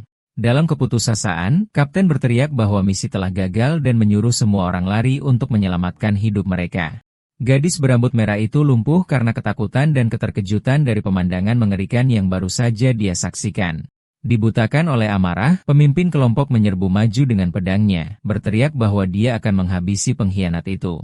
Dia melepaskan serangan yang kuat, tetapi penjahat itu bergerak cepat dan menghindari serangan itu dengan mudah. Dalam sekejap, pengkhianat itu melakukan serangan balik dan mendaratkan pukulan langsung pada kapten. Melihat pemimpinnya terluka, wanita muda itu menyebut pria itu monster dan bersiap untuk bertarung. Dia kemudian melemparkan sebuah benda ke musuh, mencoba untuk mengulur waktu. Tetapi pengkhianat itu bahkan tidak bergeming karena batu yang dilempar gadis itu tidak melakukan apapun padanya. Pukulan itu hanya merobek sebagian kemeja pengkhianat. Penjahat itu mengatakan sayang sekali mereka bertemu dengannya di sini karena mereka semua akan binasa. Dia melompat ke arah gadis itu, cakar tajamnya siap menyerang. Ketakutan, wanita muda itu dikelilingi oleh pecahan pedang yang hancur. Pada detik terakhir, Kapten melemparkan dirinya di depannya, menerima pukulan fatal di tempatnya. Pemimpin jatuh tak bernyawa ke tanah saat pengkhianat itu begitu saja mengabaikannya dan bergerak maju. Pengkhianat itu melemparkan tubuh kapten, yang kemudian dilahap oleh ular raksasa. Putus asa, gadis itu menjerit ketakutan pada pemandangan mengerikan yang baru saja dia saksikan. Kita melihat ular raksasa melahap kapten saat petir ungu melengkung dari tubuhnya. Penjahat itu melihat gadis itu dan mengatakan sayang sekali karena dia ingin menambahkannya ke koleksinya. Dia ingin mengubahnya menjadi salah satu spesimennya untuk menampilkannya seperti piala. Dengan tangannya yang berlumuran darah, dia bersiap untuk menyerang gadis itu. Penjahat itu kemudian meletakkan tangannya di wajahnya saat dia menangis, benar-benar putus asa. Di saat-saat terakhirnya, gadis itu memanggil saudara-saudaranya, bertanya-tanya di mana mereka berada. Tiba-tiba, pedang petir raksasa muncul, dan sebuah suara mengatakan mereka telah tiba untuk menyelamatkannya. Pengkhianat itu berbalik dan berhasil memblokir serangan kuat itu dengan lengannya. Serangan itu menyebabkan ledakan energi kuning, tetapi penjahat itu hanya menepisnya. Wanita muda itu mendongak dengan terkejut dan memanggil nama saudara perempuannya, Waiye. Saat itu, RMC dan saudara perempuannya mendarat di tanah, siap untuk bertempur. Gadis itu mengenali penampilan MC sebelumnya dan memanggilnya, saudara. MC kita memberitahu saudara perempuannya bahwa dia akan menjelaskan semuanya nanti. Tapi saat ini, mereka punya masalah yang lebih besar untuk dihadapi. Sementara itu, gadis berambut merah itu hanya mengawasinya dengan ini, apa yang terjadi di dunia ini? Lihat di wajahnya. Menghadapi ular itu, pahlawan kita menyadari bahwa binatang itu telah berevolusi dengan melahap para awakener. Sesuatu yang belum pernah tercatat sebelumnya. Pada saat yang sama, penjahat itu terlihat seperti dia membebaskan diri dari sesuatu saat energi kuning yang kuat ini berputar di sekelilingnya. Dengan dorongan terakhir, dia melepaskan semua kekuatannya sekaligus, menghancurkan apapun yang menahannya dalam sekejap. Orang jahat itu kemudian memelototi mereka dan mencemooh, bertanya apakah itu bukan tuan muda dan gadis pelayannya. Dan begitu saja, trio saudara kandung menghadapi lawan mereka, siap untuk pertarungan yang akan terjadi. Si rambut merah bertanya, benar-benar bingung, bagaimana mereka tahu tentang dirinya dan mengapa mereka membawa gadis kecil lainnya bersama mereka. Tetapi orang jahat itu hanya mengabaikan pertanyaannya dan mulai merencanakan bagaimana dia akan menangani situasi baru ini. MC kita kemudian menyadari bahwa musuhnya bukanlah orang bodoh yang tidak punya otak, tetapi sebenarnya orang yang cukup cerdas. Pria itu mengungkapkan rencana utamanya, mengubah gadis pelayan menjadi boneka tanpa pikiran, dan menyerahkan MC kita kepada bosnya. Kita kemudian melihat akibat dari kekuatan penjahat itu, yang telah mengalahkan beberapa pemburu tanpa ampun. Beberapa senjata yang terbuat dari energi merah muncul melayang di atas para pemburu yang dikalahkan. Terungkap bahwa musuh memiliki kekuatan tipe logam, yang memungkinkannya untuk menggabungkan senjata dengan tubuhnya sendiri. Protagonis kita kemudian menganalisis tingkat kekuatan mereka dan menyadari bahwa kesenjangan di antara mereka sangat besar. Tapi kemudian, sebuah ide muncul di benak protagonis kita dan matanya berbinar. Dia menoleh ke saudara perempuannya dan menyuruh mereka untuk mendengarkan dengan seksama dan mengikuti arahannya. Di sisi lain, musuh bersiap untuk bertarung saat energi aneh memancar darinya. Penjahat itu melancarkan serangan secepat kilat dengan cakarnya, mengarah langsung ke MC kita. Melihat bahaya, saudara perempuannya melompat mundur, dan dia bersiap untuk melawan. Dia kemudian mengaktifkan petir ilahinya, jenis kebangkitan, melepaskan energi kuning yang sangat besar. Protagonis kita menggunakan kekuatannya untuk menghindari serangan penjahat dengan kecepatan super. Penjahat itu tercengang ketika dia melihat teknik anak itu, mengenalinya sebagai gerakan terlarang. Dia kemudian ingat bahwa beberapa waktu lalu, dia mengalahkan seseorang yang menggunakan teknik yang sama persis. Dalam ingatannya, dia mengingat pertarungan melawan kehidupan masa lalu protagonis kita. Menghubungkan titik-titik, dia menyadari siapa anak itu dan mulai menertawakan kebetulan yang gila itu. Namun, tubuh anak MC kita, Sai, tidak dapat menangani kekuatan sebanyak itu dan mulai gagal. Mengetahui bahwa dia hanya memiliki satu kesempatan, dia meneriakkan nama saudara perempuannya untuk memulai rencana sebenarnya. Penjahat itu mendengar suara dan mengarahkan kepalanya ke arah suara itu. Pada saat itu, saudara perempuan berambut merah muncul, memegang batu raksasa, siap untuk menghancurkan musuh. Tanpa berpikir dua kali, gadis itu melemparkan batu besar itu tepat ke arah penjahat. Tetapi musuh menghindari serangan itu dengan mudah, dan batu itu hancur di tanah karena benturan. Dia kemudian menyadari suara aneh dan jejak energi hijau, bergerak cepat di tanah. Pria itu langsung siaga, melihat energi itu datang ke arahnya, siap untuk segalanya. Tiba-tiba, badai angin dan debu raksasa terbentuk tepat di depannya. Orang di balik serangan ini adalah saudara perempuan yang lain, menggunakan kemampuan anginnya. Bahkan di dalam tornado, musuh sama sekali tidak terpengaruh, mengatakan ini hanya trik murahan. Memanfaatkan gangguan itu, protagonis kita memfokuskan kekuatannya dan menciptakan tombak petir kekuatan penuh. Menggunakan teknik seni bela diri ilahi, dia melempar senjata itu dengan segenap kekuatan yang tersisa di tubuhnya. Si penjahat berputar kaget dan mengutuk MC kita karena sangat licik saat dia bersiap untuk menerima pukulan. Tombak petir menghantam kepala orang jahat itu tepat di kepalanya, melukainya parah saat benturan. Serangan itu sangat kuat sehingga langsung menembus musuh dan melanjutkan jalannya ke langit. Energi tombak menyebabkan ledakan besar, meninggalkan jejak kehancuran di hutan. Kelelahan, RMC pingsan, dan saudara perempuannya segera mulai memarahinya karena menggunakan gerakan yang begitu sembrono. Dengan itu, kedua gadis itu mengawasinya, sangat khawatir tentang kondisinya setelah dia memaksakan diri begitu keras. Meskipun terluka, si penjahat hanya tersenyum dan mengatakan itu tidak masalah karena dia akan melindungi tuan muda dari kedua gadis kecil itu. Dengan seringai menyeramkan, dia mengungkapkan pisau tajam, siap untuk melakukan semuanya lagi. Tanpa membuang waktu, dia berlari ke arah kedua gadis itu dengan kecepatan tinggi untuk menghabisi mereka.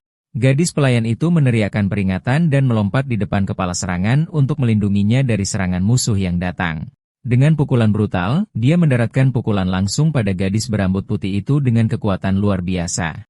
Dampaknya membuatnya terbang, dan dia akhirnya membentur pohon dengan keras. Si penjahat kemudian menatap wanita muda lainnya, dan mengatakan kepadanya untuk tidak khawatir, gilirannya akan segera tiba.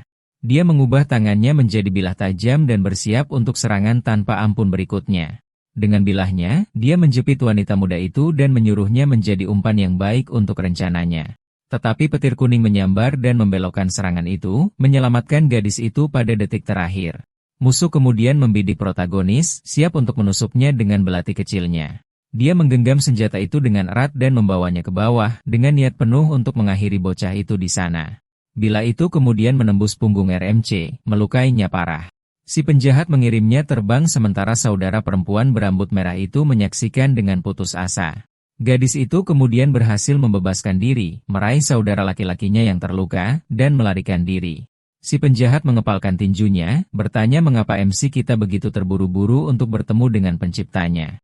Tetapi protagonis kita, yang digendong di lengan saudara perempuannya, menjawab bahwa sebenarnya, musuhlah yang akan dikalahkan. Dengan matanya berdarah, musuh sangat marah pada keberanian anak kecil itu. Tiba-tiba, sesosok muncul di langit, berteriak dan menyebutnya anjing tidak tahu berterima kasih karena berani menyerang tuannya. Ini adalah kakek MC kita, yang sedang menatapnya dengan mata yang penuh amarah. Si penjahat kemudian mengerti bahwa serangan mencolok sebelumnya sebenarnya adalah sinyal untuk mendapatkan perhatian keluarga. Hanya tersenyum, membenarkan rencana cerdas yang dia buat.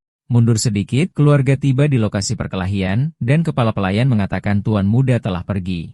Sang ayah mengeluh bahwa anak itu sudah bisa berjalan, dan kepala pelayan memberitahunya bahwa gadis pelayan itu juga telah menghilang.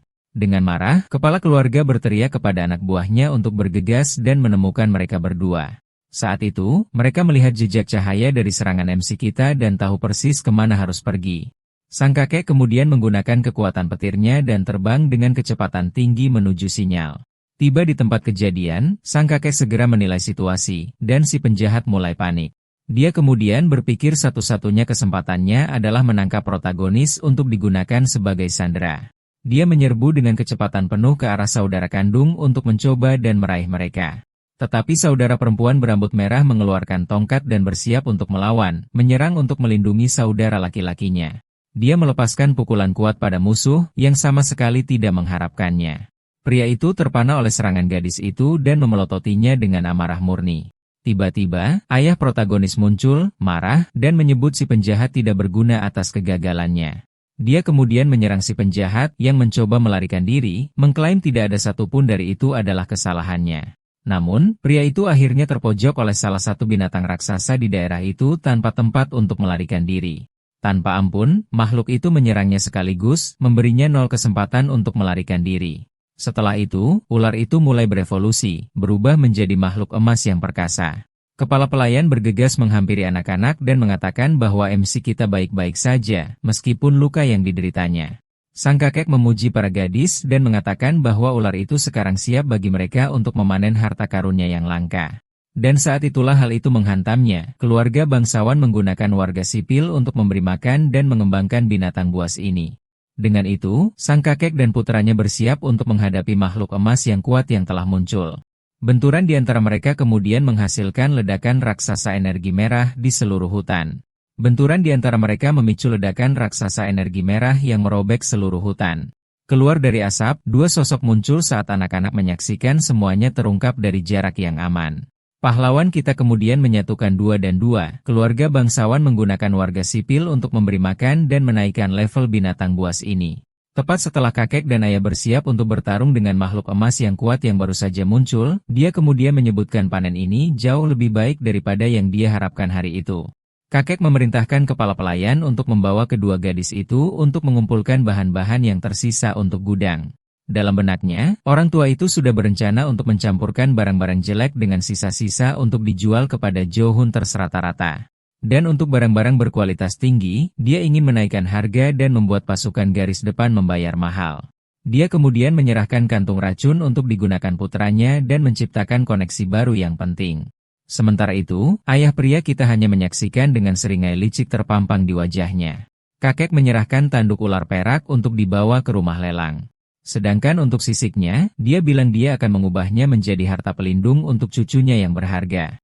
Mendengar semua ini, protagonis kita ditinggalkan dengan ekspresi bingung di wajahnya, benar-benar bingung dengan tindakan mereka. Dengan itu, kepala pelayan membungkuk di hadapan tuannya dan setuju untuk mengikuti semua perintahnya.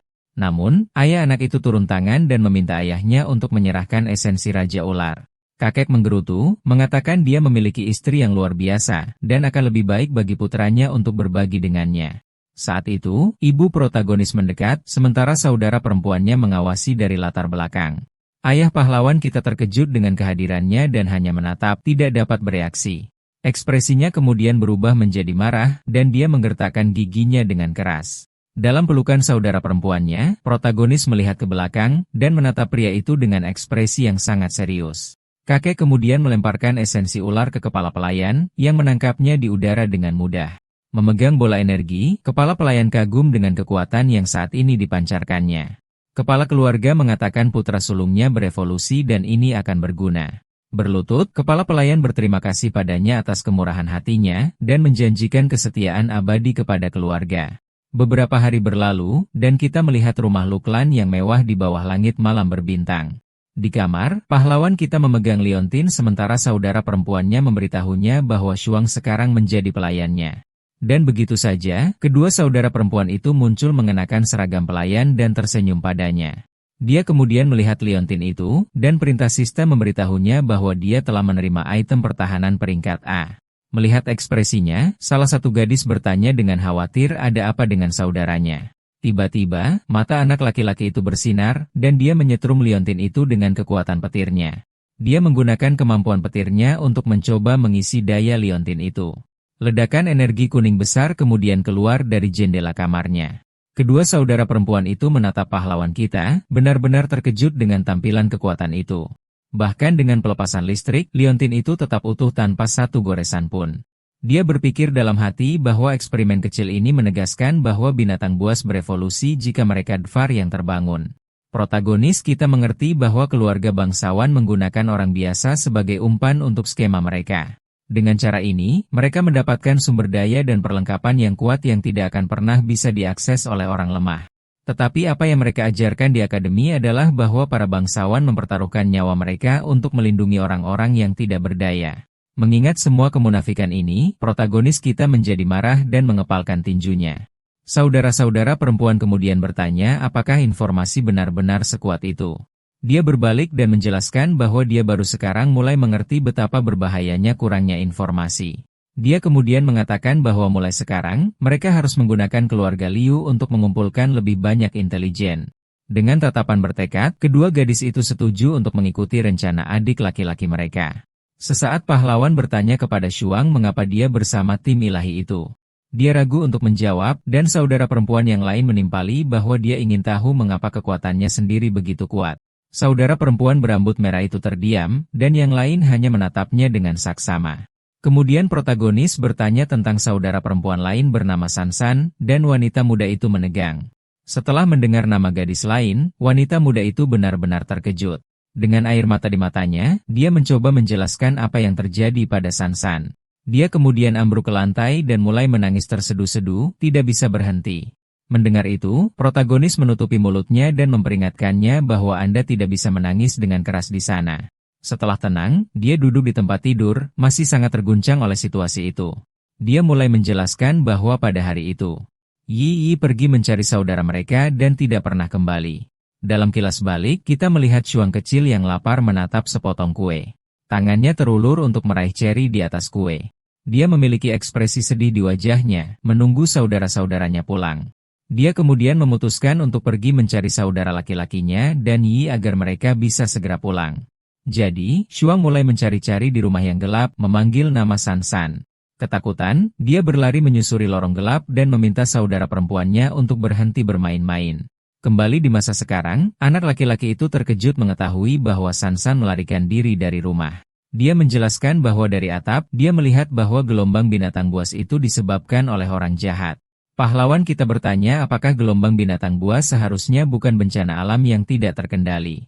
Dalam ingatannya, dia dengan putus asa mencari Sansan di seluruh atap kota. Dia kemudian mencoba membuka pintu, memohon agar si kecil segera keluar dari sana. Saat itu dia melihat ke samping dengan ekspresi ketakutan dan khawatir yang murni. Di atap, dia melihat seorang pria misterius memegang tongkat di bawah bulan purnama. Wajah pria itu tersembunyi dalam bayang-bayang, tetapi matanya bersinar dengan cahaya merah yang kuat. Dia kemudian mengangkat tongkatnya, yang mulai bersinar dengan energi yang kuat. Dengan itu, dia membanting tongkat itu ke tanah, melepaskan gelombang energi yang besar. Lingkaran sihir merah besar kemudian terbentuk di tanah, menerangi seluruh area. Lingkaran itu kemudian menembakkan seberkas cahaya merah yang naik ke langit gelap. Sinar itu merobek lubang di langit, menciptakan portal merah. Sebuah mata reptil raksasa muncul di portal, dan Shuang benar-benar ketakutan. Sesaat kemudian, portal merah misterius itu begitu saja terwujud di langit malam. Dan dari sana muncul beberapa binatang buas iblis merah, siap untuk mendatangkan malapetaka di kota. Dengan air mata di matanya, Shuang benar-benar ketakutan hanya dengan mengingat adegan itu. Dalam ingatannya, dia sendirian dan dikelilingi oleh binatang buas iblis merah yang sangat besar. Dari portal di langit, makhluk yang tak terhitung jumlahnya mengalir keluar, menyerang semua orang yang terlihat. Dia menjelaskan dia dikejar oleh serigala iblis ketika sebuah panel muncul. Sistem kemudian memberitahunya bahwa dia telah membangkitkan kekuatan ilahi kultivasi tubuh. Mengikuti perintah sistem, dia melakukan lompatan luar biasa antara dua bangunan untuk melarikan diri. Kembali di masa sekarang, dia memberitahu mereka bahwa dia berlari sampai dia menemukan tim penaklukan yang membawanya masuk. Protagonis kita tercengang bahwa sistem lain telah muncul dan oleh semua keajaiban yang terjadi pada mereka. Yi mengatakan bahwa jika mereka semua memiliki sistem, Sansan mungkin juga memilikinya dan masih bisa hidup. Pahlawan kita setuju dan mengatakan mereka akan menggunakan jaringan keluarga Liu untuk menemukan petunjuk tentang dia. Tiba-tiba, Shuang mengatakan dia menerima tugas dari sistem dengan hadiah. Tanpa peringatan apapun, dia mengangkat saudara laki-lakinya dalam pelukannya, membuatnya benar-benar terkejut. Dia ketakutan dan bertanya-tanya apakah itu akan terjadi padanya lagi. Kedua saudara perempuan itu lari dengan gembira, karena misi sistem adalah memandikan saudara laki-laki mereka sekali lagi. Kedua saudara perempuan itu dengan bersemangat berlari melalui mensyah dengan MC kita, yang meneriakkan kepalanya tentang sistem aneh mereka. Dan begitu saja, mereka mencapai kamar mandi besar dan mewah untuk memulai misi yang diberikan kepada mereka. Si rambut merah kemudian mengangkat pria kecil kita ke udara, berkomentar betapa lucunya dia, sementara yang lain sangat setuju. Adiknya terus menggoda, tampaknya menganggap seluruh situasi itu cukup lucu. Ini membuat anak laki-laki kita benar-benar malu, dan dia mulai menjerit sekuat tenaga karena malu. Sekarang di bak mandi, salah satu saudara perempuan mencuci rambutnya sementara yang lain mengawasinya dengan senyum. Keduanya tampaknya bersenang-senang, memercikan air kemana-mana selama waktu mandi tuan muda. Setelah mandi, mereka memeluknya dan berkomentar betapa baiknya dia, tetapi dia mengeluh bahwa mereka telah berubah. Tiba-tiba, saudara perempuan berambut merah berhenti di jalurnya, ekspresi gugup menyapu wajahnya. Melihat reaksinya, MC kita dengan cemas bertanya apa yang terjadi sehingga membuatnya terlihat seperti itu. Dia kemudian menunjuk dengan tatapan ketakutan di wajahnya, mengungkapkan bahwa gelombang binatang buas itu disebabkan oleh F orang itu.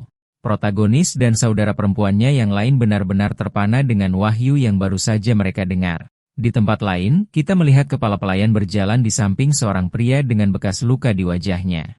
Memperbesar, kita mendapatkan tampilan yang lebih baik dari wajah pria itu, yang memiliki tatapan yang sangat serius dan mengintimidasi. Dalam kilas balik, gadis itu melihat pria yang sama di atap, menggunakan tongkat untuk menciptakan gelombang binatang buas. Dalam ingatannya, pria itu menciptakan lingkaran sihir merah besar yang merobek langit. Dari portal ini, muncul mata reptil raksasa, membuat gadis itu benar-benar ketakutan. Jadi, MC kita menyatakan bahwa dia adalah putra kepala keluarga masa depan dan menyuruh mereka untuk tidak panik. Dengan itu, mereka bertiga terus berjalan di sepanjang lorong, sementara kedua pria itu berjalan lebih jauh di depan. MC kita memelototi mereka dengan ekspresi serius dan curiga saat mereka lewat. Saat mereka berjalan melewatinya, saudara perempuan berambut merah itu menjadi sangat gugup dan tidak bisa menyembunyikan ketakutannya. Pria dengan bekas luka itu memperhatikan reaksi gadis itu, tetapi tidak mengatakan sepatah kata pun. Semakin dekat, kedua saudara perempuan itu menyapa kepala pelayan dengan senyum paksa di wajah mereka. Kepala pelayan kemudian membungkuk kepada MC kita dan menyapanya dengan hormat juga, "Tuan." Protagonis memperhatikan mereka berdua berjalan pergi di sepanjang lorong dengan tatapan sangat tegas. Mereka tiba di sebuah pintu, dan kepala pelayan mengumumkan bahwa Joking telah kembali untuk menemui kepala rumah tangga. RMC menyadari itu adalah ruang pertemuan dan memutuskan untuk menguping percakapan mereka. Adiknya khawatir dan bertanya apakah mereka tidak akan ketahuan di sana. Tetapi dia menyuruhnya untuk tidak khawatir, tampaknya memiliki rencana dalam pikiran untuk ini. Dengan rencana yang sedang berjalan, mereka menyelinap mendekati pintu. Protagonis kemudian menerobos masuk ke kamar bersama saudara perempuannya, dan seorang penjaga berteriak bahwa dia tidak bisa masuk. Di dalam, kakeknya duduk di mejanya bersama kedua pria itu, yang melihat pemandangan itu dengan terkejut. Para suster membungkuk dan meminta maaf dengan putus asa, mengatakan mereka tidak bisa menahan MC. Tetapi si kecil mengabaikan semua itu dan berlari dengan tangan terbuka lebar, memanggil kakeknya. Kepala keluarga menyuruh yang lain pergi dan menyuruh cucunya untuk mendatanginya dengan senyuman.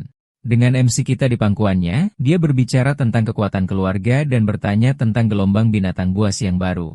Kepala pelayan dan pria dengan bekas luka mendengarkan dengan penuh perhatian perintah tuannya.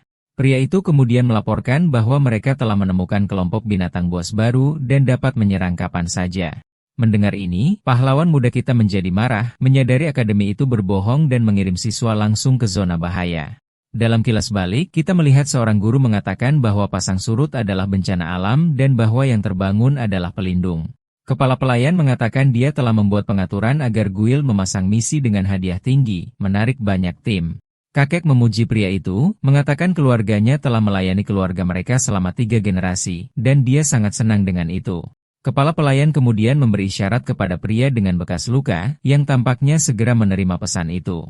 Tanpa berpikir panjang, pria itu berlutut di lantai dan mengatakan itu adalah suatu kehormatan untuk bekerja untuk keluarga Liu.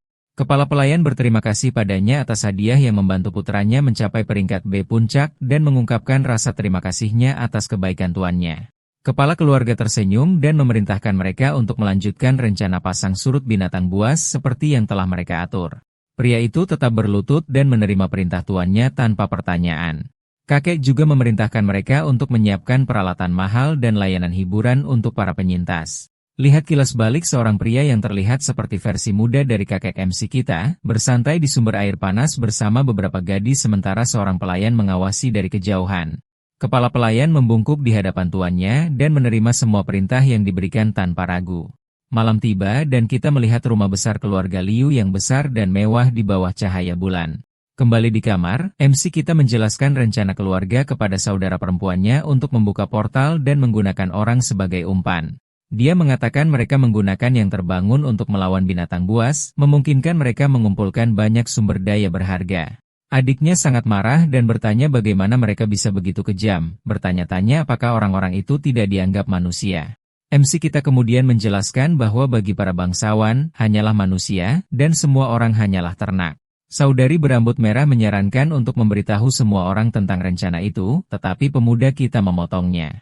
Dia mengatakan bahwa bahkan jika mereka mengatakan yang sebenarnya, tidak ada yang akan mempercayai mereka. Ini membuat mereka berdua khawatir, dan mereka bertanya kepada saudara mereka apa yang harus mereka lakukan sekarang. MC kita kemudian menyatakan bahwa mereka akan menjatuhkan preman keluarga Liu dan menghentikan gelombang binatang buas. Dia kemudian memanggil kedua saudara perempuannya lebih dekat kepadanya untuk menjelaskan rencana itu. Kedua gadis itu mendekat untuk mendengar apa yang dia katakan. Berbisik, dia memberitahu mereka rencananya, dan mereka mendengarkan dengan penuh perhatian. Anak laki-laki itu bertanya apakah mereka mengerti segalanya, dan mereka berdua mengangguk sebagai konfirmasi. Tetapi mereka masih khawatir, bertanya apakah mereka benar-benar dapat mengalahkan musuh yang begitu kuat. MC kita mengatakan mereka memiliki waktu 3 minggu untuk bersiap karena rencana dimulai pada akhir bulan. Dia mengangkat botol bayinya dan mengatakan mereka perlu meningkatkan kekuatan, tetapi saudara perempuannya benar-benar bingung tentang bagaimana caranya. Pada saat itu, pahlawan muda kita dan rambut putihnya bertukar pandang yang penuh arti. Tanpa menunggu, dia memasukkan botol bayi ke mulut saudara perempuan yang lain, yang terkejut. Dia meminum susu itu, dan terkejut merasakan kekuatannya meroket bahkan tanpa pelatihan. MC kita kemudian melarikan diri, mengatakan dia akan mendapatkan gigitan untuk dimakan juga sementara mereka menghabiskan susu. Ibu MC sedang bermeditasi dengan damai ketika dia tiba-tiba diinterupsi oleh putranya. Dia kemudian mengeluh bahwa nafsu makannya terus bertambah, memanggilnya anak nakal karena tidak pernah puas. 3 minggu kemudian, MC kita bertanya-tanya apakah dia telah mencapai batasnya sambil melihat layar sistem. Sistem memberitahunya tentang keterampilan baru, dan dia bertanya-tanya apakah dia bisa reborn ke dalam host. Dia mempertimbangkan apakah dia dapat pulih ke keadaannya saat ini tanpa harus, Anda tahu, menghabiskan 9 bulan lagi di dalam rahim. Selanjutnya, pemuda kita menyadari dia dapat menggunakan keterampilan barunya sebagai metode serangan. Sebuah ilustrasi menunjukkan bagaimana teknik barunya dapat digunakan untuk menyerang musuhnya secara langsung. Saat itu, saudara perempuannya menerobos masuk dengan bersemangat, mengatakan bahwa semuanya sudah siap.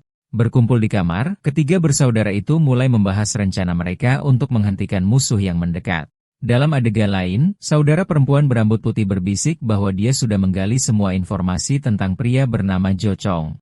Dia mengungkapkan bahwa dia adalah master kebangkitan ilahi dan salah satu lulusan terbaik dari kelas akademinya. Kemudian, pelayan lain menyuruh mereka untuk diam, memperingatkan mereka tentang bahaya yang diwakili pria itu. Kembali dalam pertemuan saudara kandung, saudara perempuan berambut merah ikut campur, mengatakan dia juga mengungkap beberapa informasi penting tentangnya.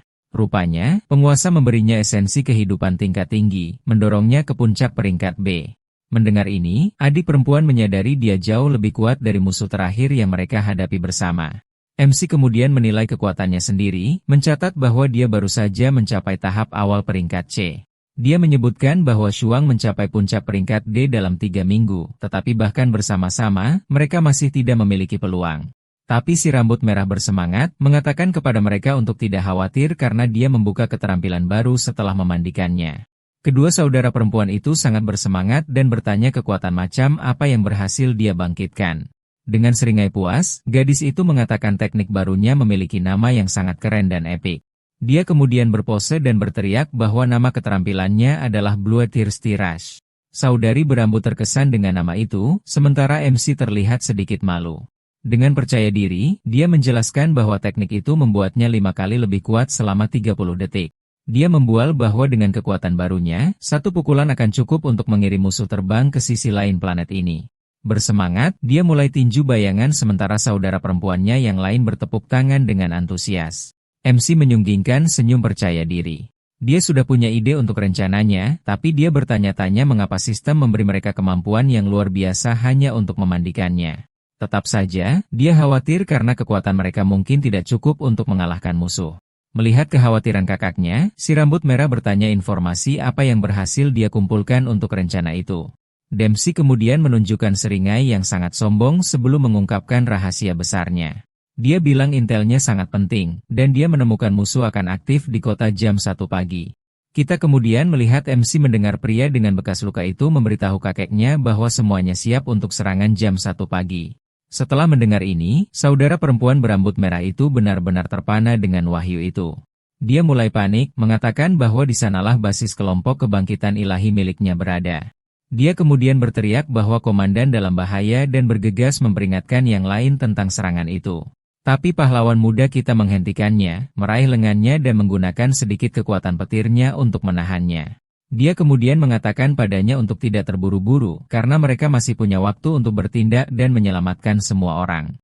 Dengan tatapan tekad, dia menyatakan bahwa dia sudah punya rencana untuk mengalahkan Jok Chong. Kedua saudara itu sangat bersemangat, bertanya apakah dia benar-benar sudah punya rencana. Pahlawan muda kita kemudian mendekat dan mulai membisikkan rincian strategi rahasianya. Dia berkata dengan percaya diri bahwa mereka punya lebih dari cukup waktu, dan bahwa malam ini, mereka akan mengalahkan Jo Chong. Kedua saudara perempuan setuju, siap untuk misi. Malam tiba di kota, dan bulan purnama menerangi tempat kejadian untuk operasi yang akan segera dimulai. Jam di dinding menunjukkan tengah malam, menandakan bahwa waktu penyergapan semakin dekat. Berpakaian perlengkapan dan topeng hitam, ketiga bersaudara itu bersiap untuk memulai operasi. Seseorang menyebutkan bahwa musuh memiliki keterampilan yang kuat yang disebut cambuk ilahi. Teknik ini memungkinkannya mengubah lengannya menjadi cambuk, menggabungkannya dengan peningkatan tubuhnya. Dengan kekuatan ini, dia mampu menghancurkan bahkan armor logam terberat sekalipun. Trio pahlawan kita kemudian melompat dari atap, memulai infiltrasi malam mereka. Mereka melayang di langit malam dengan bulan purnama di latar belakang. Turun menuju sebuah bangunan, salah satu dari mereka melaporkan bahwa mereka menemukan sinyal dan targetnya ada di sana. Saudara perempuan berambut putih itu berterima kasih kepada rekan-rekannya dari kelompok D5 karena telah menghemat waktu mereka.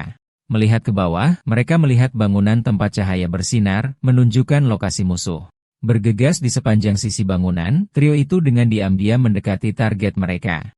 Mereka kemudian bersembunyi di balik tembok dan mengamati musuh dari kejauhan.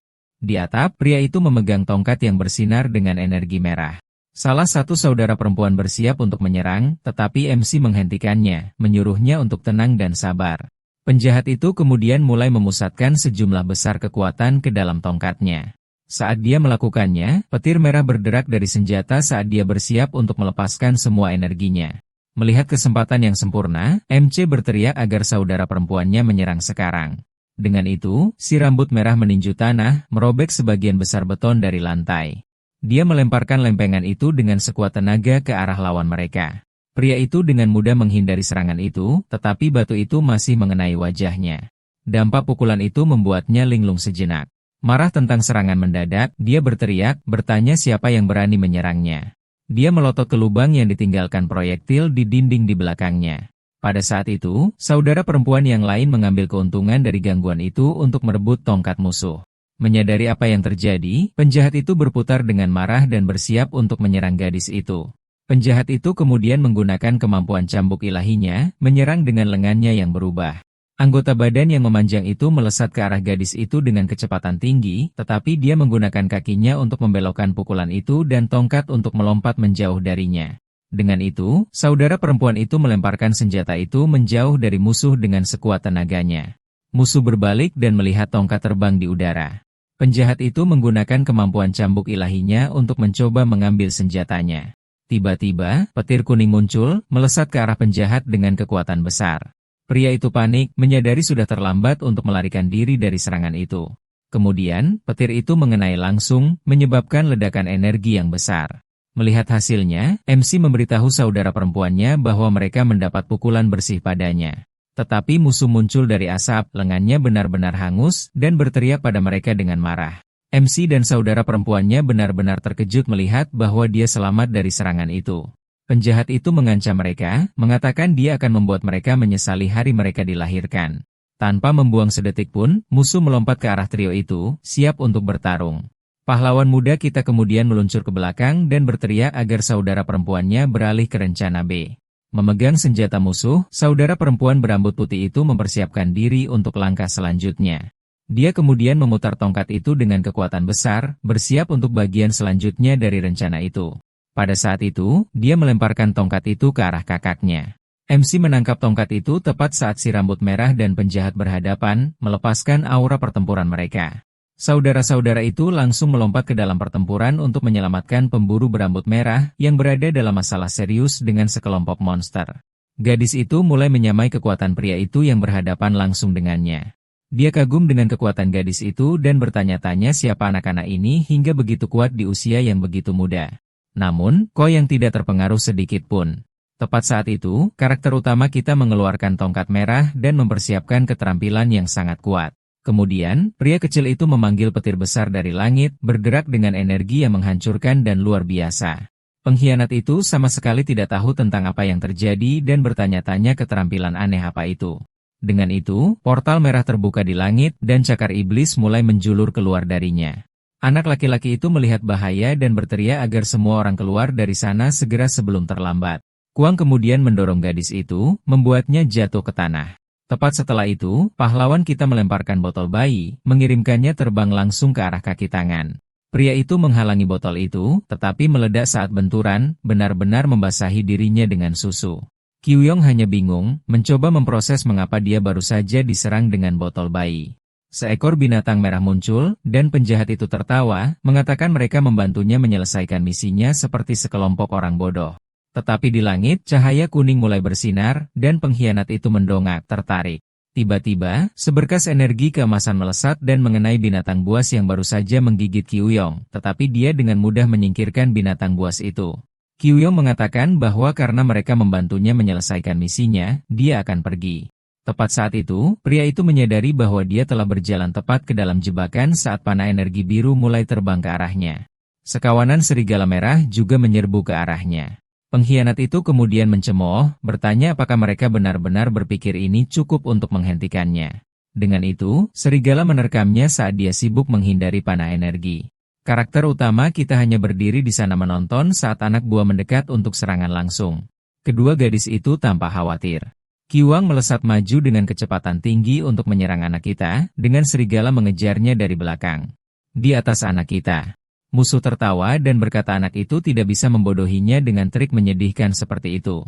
Kyung telah memimpin kelompok itu langsung menuju anak kita. Para gadis berteriak putus asa untuk saudara mereka, yang akan diterkam oleh hewan-hewan itu. Tapi pahlawan kita berteriak agar mereka tidak mendekat dan menjauhi pertarungan. Si penjahat merasa tertarik ketika dia mendengar suara anak itu, bertanya-tanya di mana dia pernah mendengarnya sebelumnya. Saat itu, dia menoleh untuk melihat pria kecil itu mencoba mengingat suara yang familiar itu. Pengkhianat itu benar-benar terpana ketika dia akhirnya mengenali suara karakter utama. Dan begitu saja, serigala mengabaikan anak itu dan melompat langsung ke arah Kyuyong. Kyuyong berteriak bertanya mengapa serigala hanya mengejarnya dan bukan anak itu juga. Kyuyong kemudian memanggil perisai energi ungu untuk membela diri dan melawan serigala. Serigala menyerang dan dia membela diri. Namun, jumlah mereka terlalu banyak dan segalanya menjadi semakin rumit hingga monster-monster itu akhirnya menjatuhkannya. Karakter utama kecil itu menarik tongkatnya dari tanah. Petir merah di langit menghilang, dan di tanah, yang tersisa hanyalah sisa-sisa Kyung untuk dibersihkan oleh serigala. Para saudara perempuan berlari menghampiri dengan khawatir, memanggil anak kita, yang benar-benar kelelahan. Pada saat itu, kawanan serigala merah mengalihkan perhatiannya ke anak kita. Kedua gadis itu segera melompat di depan pria kecil itu untuk melindunginya. Mereka menyuruh saudara mereka untuk menyerahkan sisanya kepada mereka. Saudari yang berbaju merah berteriak dengan gembira, memanggil wakil kapten yang baru saja tiba untuk membantu. Dari atas, seorang wanita berambut ungu turun dengan timnya, siap untuk bertempur. Anak kita berkata dengan lega bahwa misi telah selesai, dan mereka akhirnya bisa pulang. Keesokan harinya di sebuah rumah mewah, seseorang berteriak sekeras-kerasnya. Kakek berdiri, marah, sementara seorang pria lain berlutut. Pelayan itu menangis, memohon pengampunan kakek anak kita, mengatakan mereka gagal dalam tugas mereka. Bos berteriak bahwa Yao King merusak segalanya pada saat kritis, membuatnya semakin marah. Pelayan meminta Tuan untuk tenang, mengatakan dia akan menyelidiki semuanya dan memberikan penjelasan. Dengan tangan gemetar, pria yang lebih tua itu tampak sedikit rileks, tetapi dia masih sangat kesal. Tuan berkata keluarga Liu akan membalas dendam atas kejatuhan putranya, dan dia tidak akan memaafkan pengkhianat itu. Pelayan berterima kasih kepada bos dan berjanji dia akan melakukan segalanya untuk mencari tahu siapa yang berada di balik serangan itu. Saat itu, seorang wanita membuka pintu dan memanggil pelayan, yang masih berlutut di lantai. Ibu anak kita mengeluh bahwa bayinya lebih lapar dari sebelumnya, dan dia punya rencana untuk pergi berbelanja. Kakek tertawa dan mengatakan itu normal baginya untuk makan lebih banyak karena dia adalah anak laki-laki yang sedang tumbuh. Dia melanjutkan, mengatakan anak laki-laki kecil itu adalah harapan untuk masa depan kedua keluarga. Kakek kemudian menyebutkan bahwa beberapa keluarga telah meminta untuk mengatur pernikahan untuk anak itu. Ibu terkejut bertanya-tanya bagaimana putranya sudah begitu populer di kalangan keluarga lain. Kakek menjelaskan bahwa reputasi anak itu telah menyebar dan dia harus menangani masalah ini sesegera mungkin. Karakter utama terkejut bertanya-tanya skema pernikahan aneh macam apa ini. Kedua gadis itu mendengar percakapan itu dan terpana oleh berita pertunangan saudara mereka. Pria kecil kita menutup matanya dan mengangguk, membenarkan bahwa apa yang mereka dengar itu benar. Para saudari tampaknya tidak terlalu senang dengan berita pertunangannya. Gadis berambut putih itu bertanya apakah dia akan menikahi keturunan orang-orang jahat itu. Anak kita tersenyum dan berkata dia tidak akan pernah meninggalkan mereka, dan dia tidak ingin anak-anak manja itu ada di sekitar. Gadis-gadis itu tersenyum, lega dan senang mendengar janjinya. Di luar, keluarga-keluarga bangsawan tiba di rumah besar itu, membawa hadiah untuk pertunangan. Pelayan mengatur persiapan, memberikan perintah untuk memastikan semuanya sempurna untuk acara tersebut. Ibu karakter utama mengeluh kepada kakek, mengatakan pelayan bisa saja menangani semuanya sendiri. Kepala kakek mengatakan putranya sendiri yang tidak berguna tidak dapat mengatur urusan ini, jadi dia perlu belajar bagaimana menjadi ibu rumah tangga. Saat itu, seorang pelayan bergegas menyusuri lorong menuju pelayan itu. Wanita muda itu mendekati pelayan dan berbisik di telinganya. Pelayan itu bergegas menghampiri kakeknya, yang sedang duduk. Pelayan itu kemudian membungkuk dan berbisik di telinga bos tentang apa yang baru saja dia temukan. Ekspresi kakek berubah serius dan berpikir. Dia kemudian berdiri dan mengundang menantunya untuk masuk dan bergabung dalam pertemuan pertunangan. Wanita itu masuk sambil menggendong anak kita di lengannya. Pelayan mengumumkan bahwa surat tersegel dari tuan muda kedua telah tiba langsung dari ibu kota kekaisaran. Dengan ekspresi serius di wajahnya, kakek MC mengambil surat itu. Dia kemudian menyerahkan surat itu kepada ibu protagonis kita, yang menggendongnya di pangkuannya. Pahlawan kita berpikir dalam hati bahwa surat-surat tersegel adalah bagaimana keluarga bangsawan menyampaikan informasi penting. Dia kemudian mengulurkan tangan untuk mengambil surat itu, membuat suara bayi kecil. Dia mengumpulkan bahwa para petinggi ingin bergerak ke keluarga Ling, tetapi anak kecil kita tidak peduli. Dia menerjang ke arah ibunya, siap untuk minum susu lagi. Dia menegurnya, menyuruhnya untuk makan lebih pelan saat dia memeluknya erat-erat. Penatua mengabaikan pemandangan itu dan meminta menantunya untuk memberikan pendapatnya tentang isi surat itu. Dia bertanya-tanya mengapa para petinggi tiba-tiba tertarik pada keluarga Ling, terutama karena mereka sudah menurun. Kepala keluarga hanya tersenyum, mengatakan mereka membuat kesalahan, dan sekarang bisnis mereka siap untuk dipetik. Dia kemudian memerintahkan agar pesta lamaran pernikahan keluarga Ling tidak boleh kembali. Kita melihat pria muda kita memberikan botolnya kepada saudara perempuannya yang berambut merah. Saat itu, saudara perempuannya yang lain berlari ke kamar, memanggil mereka berdua. Terkejut, botol itu terbang memercikan susu ke seluruh saudara perempuan yang berambut merah. Dia dengan cepat memasukkan botol itu ke mulut saudara perempuannya yang lain. Dia kemudian bertanya mengapa dia begitu bersemangat dan menyuruhnya minum susu untuk memulihkan diri. Saudari itu minum dengan ekspresi puas di wajahnya. Dia kemudian mengembalikan botol itu kepada saudaranya, mengatakan dia melihat Sanson. Protagonis terkejut dan bertanya di mana dia. Adiknya menjawab bahwa dia ada di pesta lamaran keluarga Ling. Kemudian, dalam kilas balik, kakak perempuan yang bertugas di acara itu, menyadari bahwa keluarga Ling baru saja tiba. Dia melihat kereta mereka datang, dan salah satu gadis bersiap untuk melayani. Sansan muda berada di dalam kereta, mengenakan gaun pelayan. Sang protagonis tercengang ketika dia mendengar nama keluarga Ling. Melihat reaksi saudara mereka, kedua gadis itu bertanya apa yang salah. Pahlawan kita dengan marah mengatakan bahwa keluarga Liu akan menghancurkan keluarga Ling. Dia dengan panik berteriak kepada mereka untuk mencari cara mengeluarkan Sanzin dari sana. Dia mencoba melarikan diri, tetapi ibunya tiba-tiba muncul dan menghalangi jalannya. Dengan ekspresi tegas, ibunya bertanya kemana dia akan pergi lagi. Ibunya menggendongnya, mengatakan dia tidak bisa melarikan diri karena kakeknya memerintahkannya untuk dibawa ke pertemuan. Dengan itu, dia membawanya pergi sementara saudara perempuannya menyaksikan, sangat khawatir. Si rambut merah bertanya apa yang harus mereka lakukan, dan saudara perempuan berambut putih mengatakan mereka perlu membuat rencana terlebih dahulu. Saat itu, seorang pelayan lain muncul dan memanggil mereka berdua untuk membantu kepala pelayan dengan persiapan. Kedua wanita muda itu setuju, meskipun mereka masih tegang. Di aula, kakek berterima kasih kepada keluarga dan mengumumkan bahwa hanya 3 wanita muda yang cocok dengan cucunya.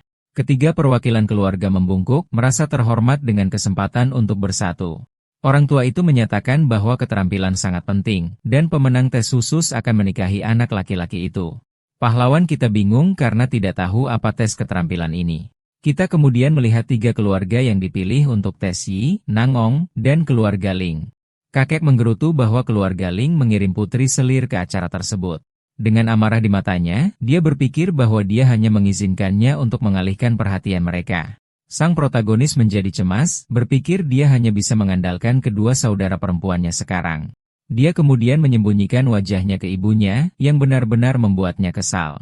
Dia berteriak padanya, tetapi pemuda kita hanya berpikir dia sedang minum susu untuk menenangkan diri. Kakek tertawa, menyuruhnya untuk membiarkannya minum lebih banyak karena perkembangannya tidak biasa. Dia menambahkan bahwa ketika MC tumbuh dewasa dan diuji di ibu kota, dia akan mendapatkan semua pujian. Kelelahan, ibu mengeluh bahwa dia adalah pembuat onar kecil tak berdasar yang hanya tahu cara minum. Di tempat lain, kepala pelayan memasuki ruangan tempat kepala keluarga duduk sendirian. Pelayan itu kemudian memberitahunya bahwa gadis Ling itu akan binasa dalam ujian, dan seluruh kelompok mereka akan dieliminasi. Dengan ekspresi puas, pemimpin keluarga mengatakan rencananya sangat bagus. Mendengar rencana jahat itu, pahlawan kita menjadi panik, memikirkan saudara perempuannya, Sanzin. Saudari berambut putih Minwite sedang bergegas melalui aula mensyah dengan membawa nampan buah. Saudari berkepala juga bergegas, mengeluh bahwa dia terlalu sibuk dan tidak punya cara untuk menyelinap pergi. Maka, kedua saudara perempuan itu bergegas melalui aula, menjalankan tugas mereka. Mereka kemudian saling memandang, sangat khawatir, bertanya-tanya apa yang akan mereka lakukan sekarang. Adegan kemudian beralih ke arena pribadi keluarga Liu, yang tampak seperti kolosium besar. Kakek, ibu yang menggendong pemuda kita, dan kepala pelayan semua duduk di kotak pribadi, menyaksikan semuanya. Kepala pelayan kemudian mengumumkan bahwa ujian akan segera dimulai dan memanggil wanita muda dari keluarga Nangong.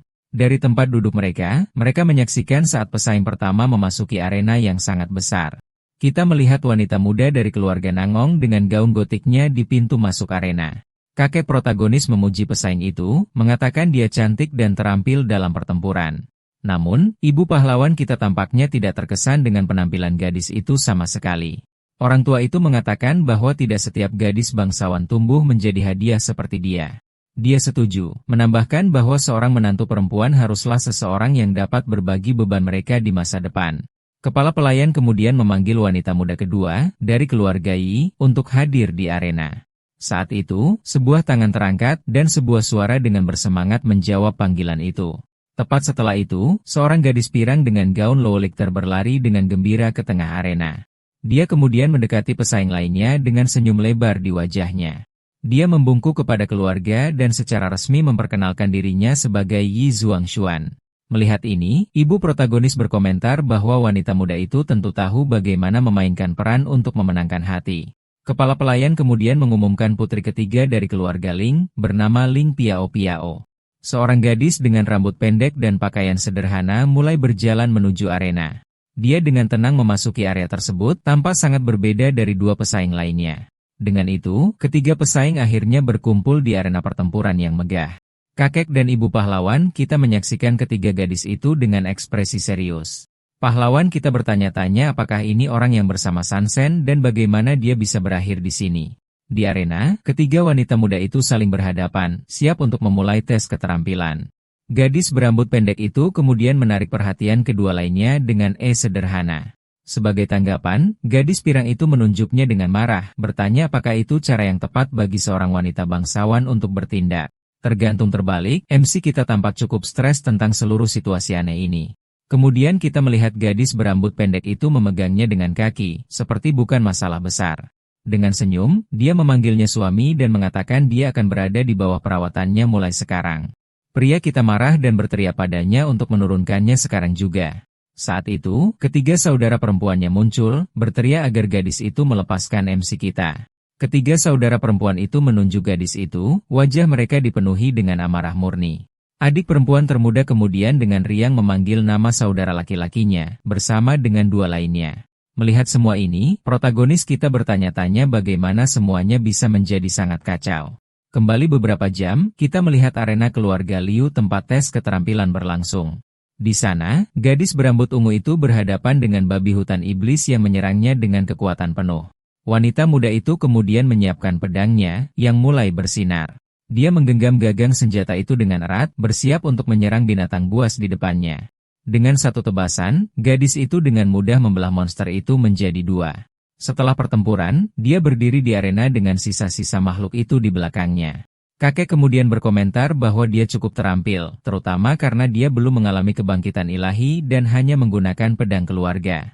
Pria kita merenungkan kekuatan gadis itu dan bagaimana dia berjuang untuk perjodohan. Dengan itu, ronde kedua dimulai dan perwakilan dari keluarga Y memasuki arena. Gadis pirang itu sekarang menghadapi babi hutan iblis yang bahkan lebih menakutkan dari yang terakhir. Dengan seringai jahat dan mata bercahaya, dia menyuruh binatang itu pergi ke tempat yang lebih baik. Kekuatannya langsung menyerang otak makhluk itu dengan energi merah muda yang aneh. Binatang itu bingung dengan serangan itu dan mulai berlari berputar-putar di sekitar arena. Dipengaruhi oleh kekuatan, hewan itu berlari liar menjauhi pesaing berambut pirang. Pada akhirnya menabrak dinding arena dengan kekuatan dahsyat.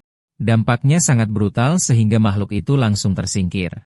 Tubuh binatang itu kemudian tergeletak tak bernyawa di lantai arena. Pahlawan kita dan saudara perempuannya menyaksikan semuanya dengan sangat kagum dengan kekuatan gadis itu. Pesaing kemudian melambai ke arah penonton dan mengumumkan bahwa dia telah menyelesaikan tantangan. Ibu MC kemudian bertanya kepada kepala pelayan kekuatan aneh apa itu. Menjelaskan bahwa itu adalah kebangkitan ilahi keluarganya, sejenis gangguan mental. Ini membuat wanita itu khawatir, yang berpikir gadis itu akan memanipulasi seluruh keluarga di masa depan. Kakek berkata itu tidak masalah, selama kebangkitan ilahi itu tingkatnya lebih tinggi. Pahlawan kita berpikir tentang bagaimana susu ibunya meningkatkan kekuatannya dan bertanya-tanya tentang rahasia yang disembunyikan keluarga bangsawan ini. Tak lama kemudian, peserta berikutnya dari keluarga Ling diumumkan dan memasuki arena.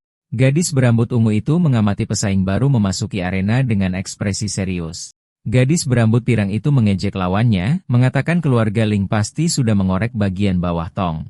Mendengar ini, Ibu MC marah dan menyebut pesaing berambut pirang itu anak nakal yang kasar. Saudara perempuan pria kecil itu menjadi sangat khawatir ketika mereka melihat siapa yang bersama keluarga Ling. Mereka menyaksikan dari atas, dengan ekspresi gugup di wajah mereka. Kemudian kita melihat bahwa adik perempuan mereka yang paling muda berpakaian seperti pelayan di antara kelompok Ling.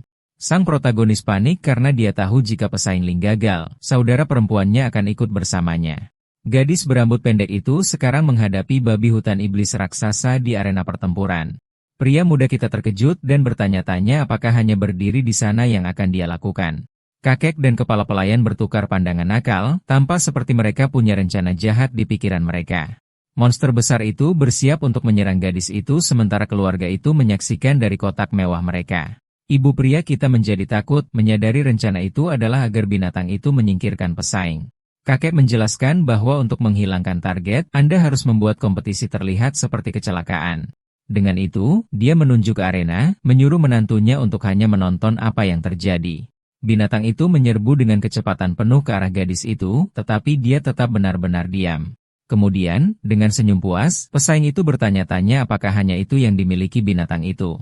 Monster itu melompat untuk menyerang, tetapi dia menyulap sihir pertahanan biru untuk memblokir serangan itu, menghentikan serangan binatang itu hanya dengan satu jari. Pada saat itu, dia menggunakan kekuatannya dan mendaratkan pukulan dengan aura biru tepat pada monster itu. Gadis itu menatap binatang itu dengan tatapan penuh tekad. Makhluk itu kemudian meraung kesakitan saat energi berapi-api mulai keluar dari tubuhnya. Hewan itu benar-benar dilalap api saat pesaing itu mundur.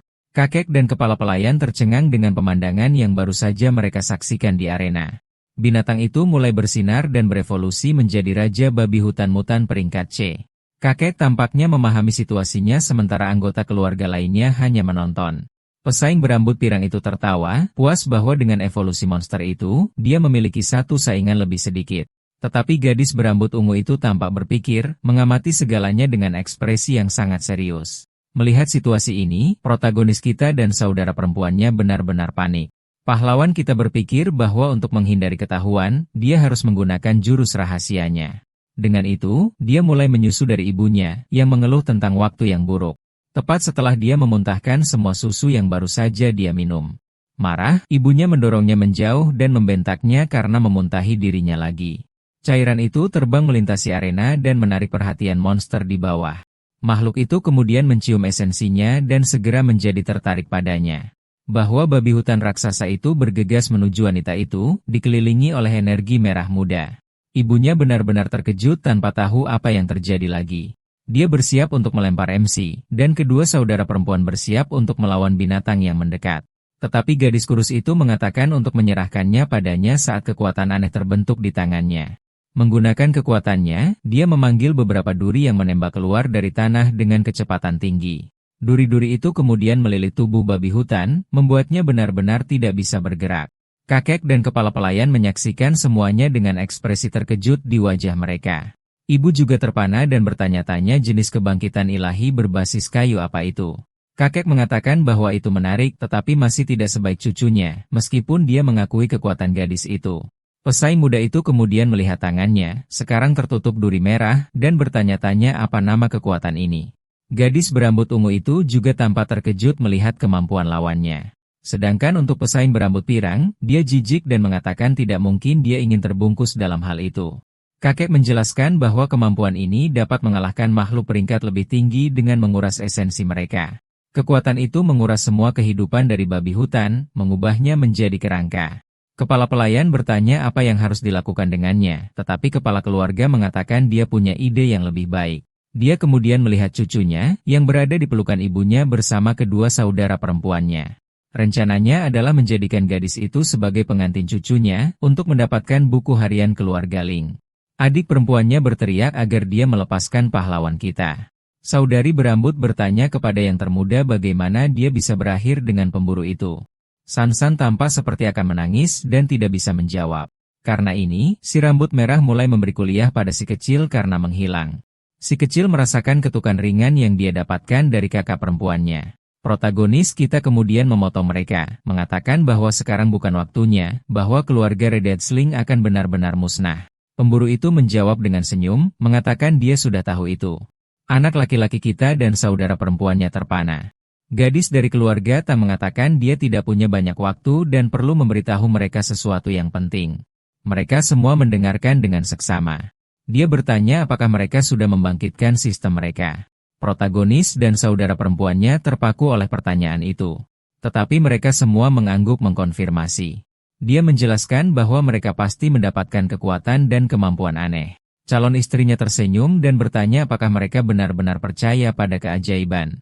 Dengan cara yang lucu, mereka semua menggelengkan kepala tidak. Calon istri memeluk Sanzin kecil dan mengatakan bahwa setiap keajaiban datang dengan harga yang mengerikan. Para Treoing terkejut. Sansan kecil meringkuk di pangkuan pemburu itu. Tokoh utama kita lalu bertanya apa maksudnya. Wanita muda itu mengungkapkan bahwa gadis kecil itu kehilangan saudara-saudara kandungnya dan ditinggalkan sendirian. Dalam sekejap, Sansan kecil melihat saudara-saudarinya dibawa pergi.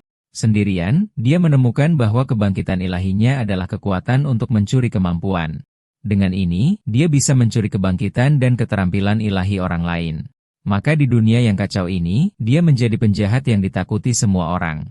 Namun pada akhirnya, dia menemukan cara untuk kembali ke masa lalu, melepaskan semua kekuatannya, hanya untuk kembali dan menyelamatkan orang-orang yang paling dia cintai.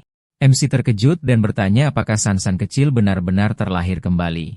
Gadis kecil itu hanya mengangguk malu-malu. Pemburu itu tertawa dan mengatakan gadis kecil itu adalah iblis yang kejam. Sanzan di kehidupan masa lalunya sebagai penjahat yang kuat ditakuti oleh semua orang. Istri muda itu mengatakan bahwa antarmuka sistem adalah proyeksi mental dari Sanzon. Ketiga saudara kandung itu melihat layar sistem mereka, mencoba memahami. Dia melanjutkan, menjelaskan bahwa setiap kali mereka menggunakan sistem, itu menguras kekuatan Sanzon. Saat dia mengatakan ini, Sanzon kecil yang duduk melepaskan aura. Kemampuan kebangkitan ilahi yang diberikan kepada mereka adalah hasil dari penelitiannya. Di kehidupan masa lalunya, dia mengalami aktivasi ilahi yang hampir fatal untuk mencapai ini. Pahlawan kita kemudian bertanya tentang kebangkitan ilahinya dan bagaimana dia mendapatkannya. Wanita muda itu menjelaskan bahwa Sansen mengorbankan kekuatannya untuk menyelamatkannya dari bahaya. Untuk melakukan itu, dia menyusup ke lingkaran dalam ibu kota dan mengalahkan kepala keluarga Mu. Dia harus berjuang dan melewati banyak kesulitan untuk mendapatkan kekuatan itu. Dengan wahyu ini, mereka semua berlari ke Sanzin. Mereka semua menarik Sanzin kecil ke dalam pelukan kelompok. Semua berkerumun bersama, mereka menjadi emosional dalam adegan yang indah dan manis. Sanzan kecil menangis bahagia bisa bersama saudara-saudaranya lagi. Kita melihat bar yang tampak mencurigakan saat alunan aneh diputar. Di dalam bar, ada seorang gadis pirang yang menari tiang. Saat itu, seorang pria pirang muncul dan mencoba mendekatinya. Gadis dengan heterokromia itu berterima kasih kepada pria itu, memanggilnya Oni. Tiba-tiba, wanita itu mengayunkan kakinya ke dekat wajah pria pirang itu. Tanpa berpikir panjang, pria itu mengendus kakinya, berpikir itu luar biasa. Tepat setelah itu, seorang pria berambut hijau datang dan bertanya apakah blondie sudah gila. Dia kemudian menjadi serius dan menyadari ada sesuatu yang salah dengannya. Pada saat itu, pria itu mulai merasa pusing. Dua itu kemudian mengungkapkan niat sebenarnya mereka dengan senyum jahat. Pria pirang itu memohon agar mereka tidak melakukan apapun padanya. Di ruang bawah tanah, kita melihat blondie diikat sementara wanita dari sebelumnya menyiksanya. Mereka kemudian memasang pose mengintimidasi dan tersenyum pada pria yang diikat itu. Seorang kepala pelayan misterius muncul dan mengatakan dia sebaiknya menumpahkan segalanya tanpa menyembunyikan detail apapun. Kepala pelayan memasang wajah mengintimidasi. Pria pirang itu memohon untuk hidupnya dan menjelaskan bahwa misinya adalah untuk menghentikan gelombang binatang buas. Orang tua itu menyuruhnya untuk terus berbicara. Pria itu mengatakan bahwa setelah mengalahkan binatang buas, dia mendapat sejumlah uang. Orang tua itu menjadi marah dan mengatakan dia seharusnya tidak main-main dengan putranya. Putus asa, pria pirang itu mengatakan itu bukan dia, bahwa itu adalah 3 orang bertopeng. Orang tua itu menjadi penasaran dan bertanya siapa mereka, dari mana mereka berasal, dan siapa nama mereka. Pria itu mengatakan dia tidak tahu karena dia berada jauh dan hanya melihat 2 gadis dan seorang anak. Orang tua itu terkejut mendengar itu adalah 2 gadis dan seorang anak. Dia kemudian bertanya di tim mana pria itu berada dan siapa kaptennya. Orang tua berjas itu terkejut mendengar dia adalah bagian dari tim Delima Merah. Dengan informasi ini, dia ingat sebuah portal dengan makhluk yang sangat kuat. Pria itu kemudian berbalik dan menyuruh wanita dari sebelumnya untuk mengurus. Pria itu, tawanan itu berteriak putus asa, mengatakan dia melanggar janjinya untuk membiarkannya pergi. Tanpa ampun, pria pirang itu dipukul di wajah dengan sepatu platform. Wanita itu kemudian menahan kakinya di wajahnya. Orang tua itu mengatakan dia berjanji untuk tidak menyiksanya, tetapi dia perlu membuat contoh darinya. Dia berbalik dan meninggalkan ruang bawah tanah. Dalam sekejap, dia muncul di atas sebuah bangunan di tengah malam. Pria itu berjalan melintasi atap. Dia melihat ke bawah, melihat beberapa retakan di tanah. Orang tua itu berjongkok dan mulai menganalisis retakan itu. Dia menjalankan tangannya di atas tempat itu. Tiba-tiba, tanah mulai bersinar dengan energi aneh. Dia pergi ke bagian lain dari bangunan untuk memeriksanya. Setelah menganalisisnya, dia sampai pada kesimpulan.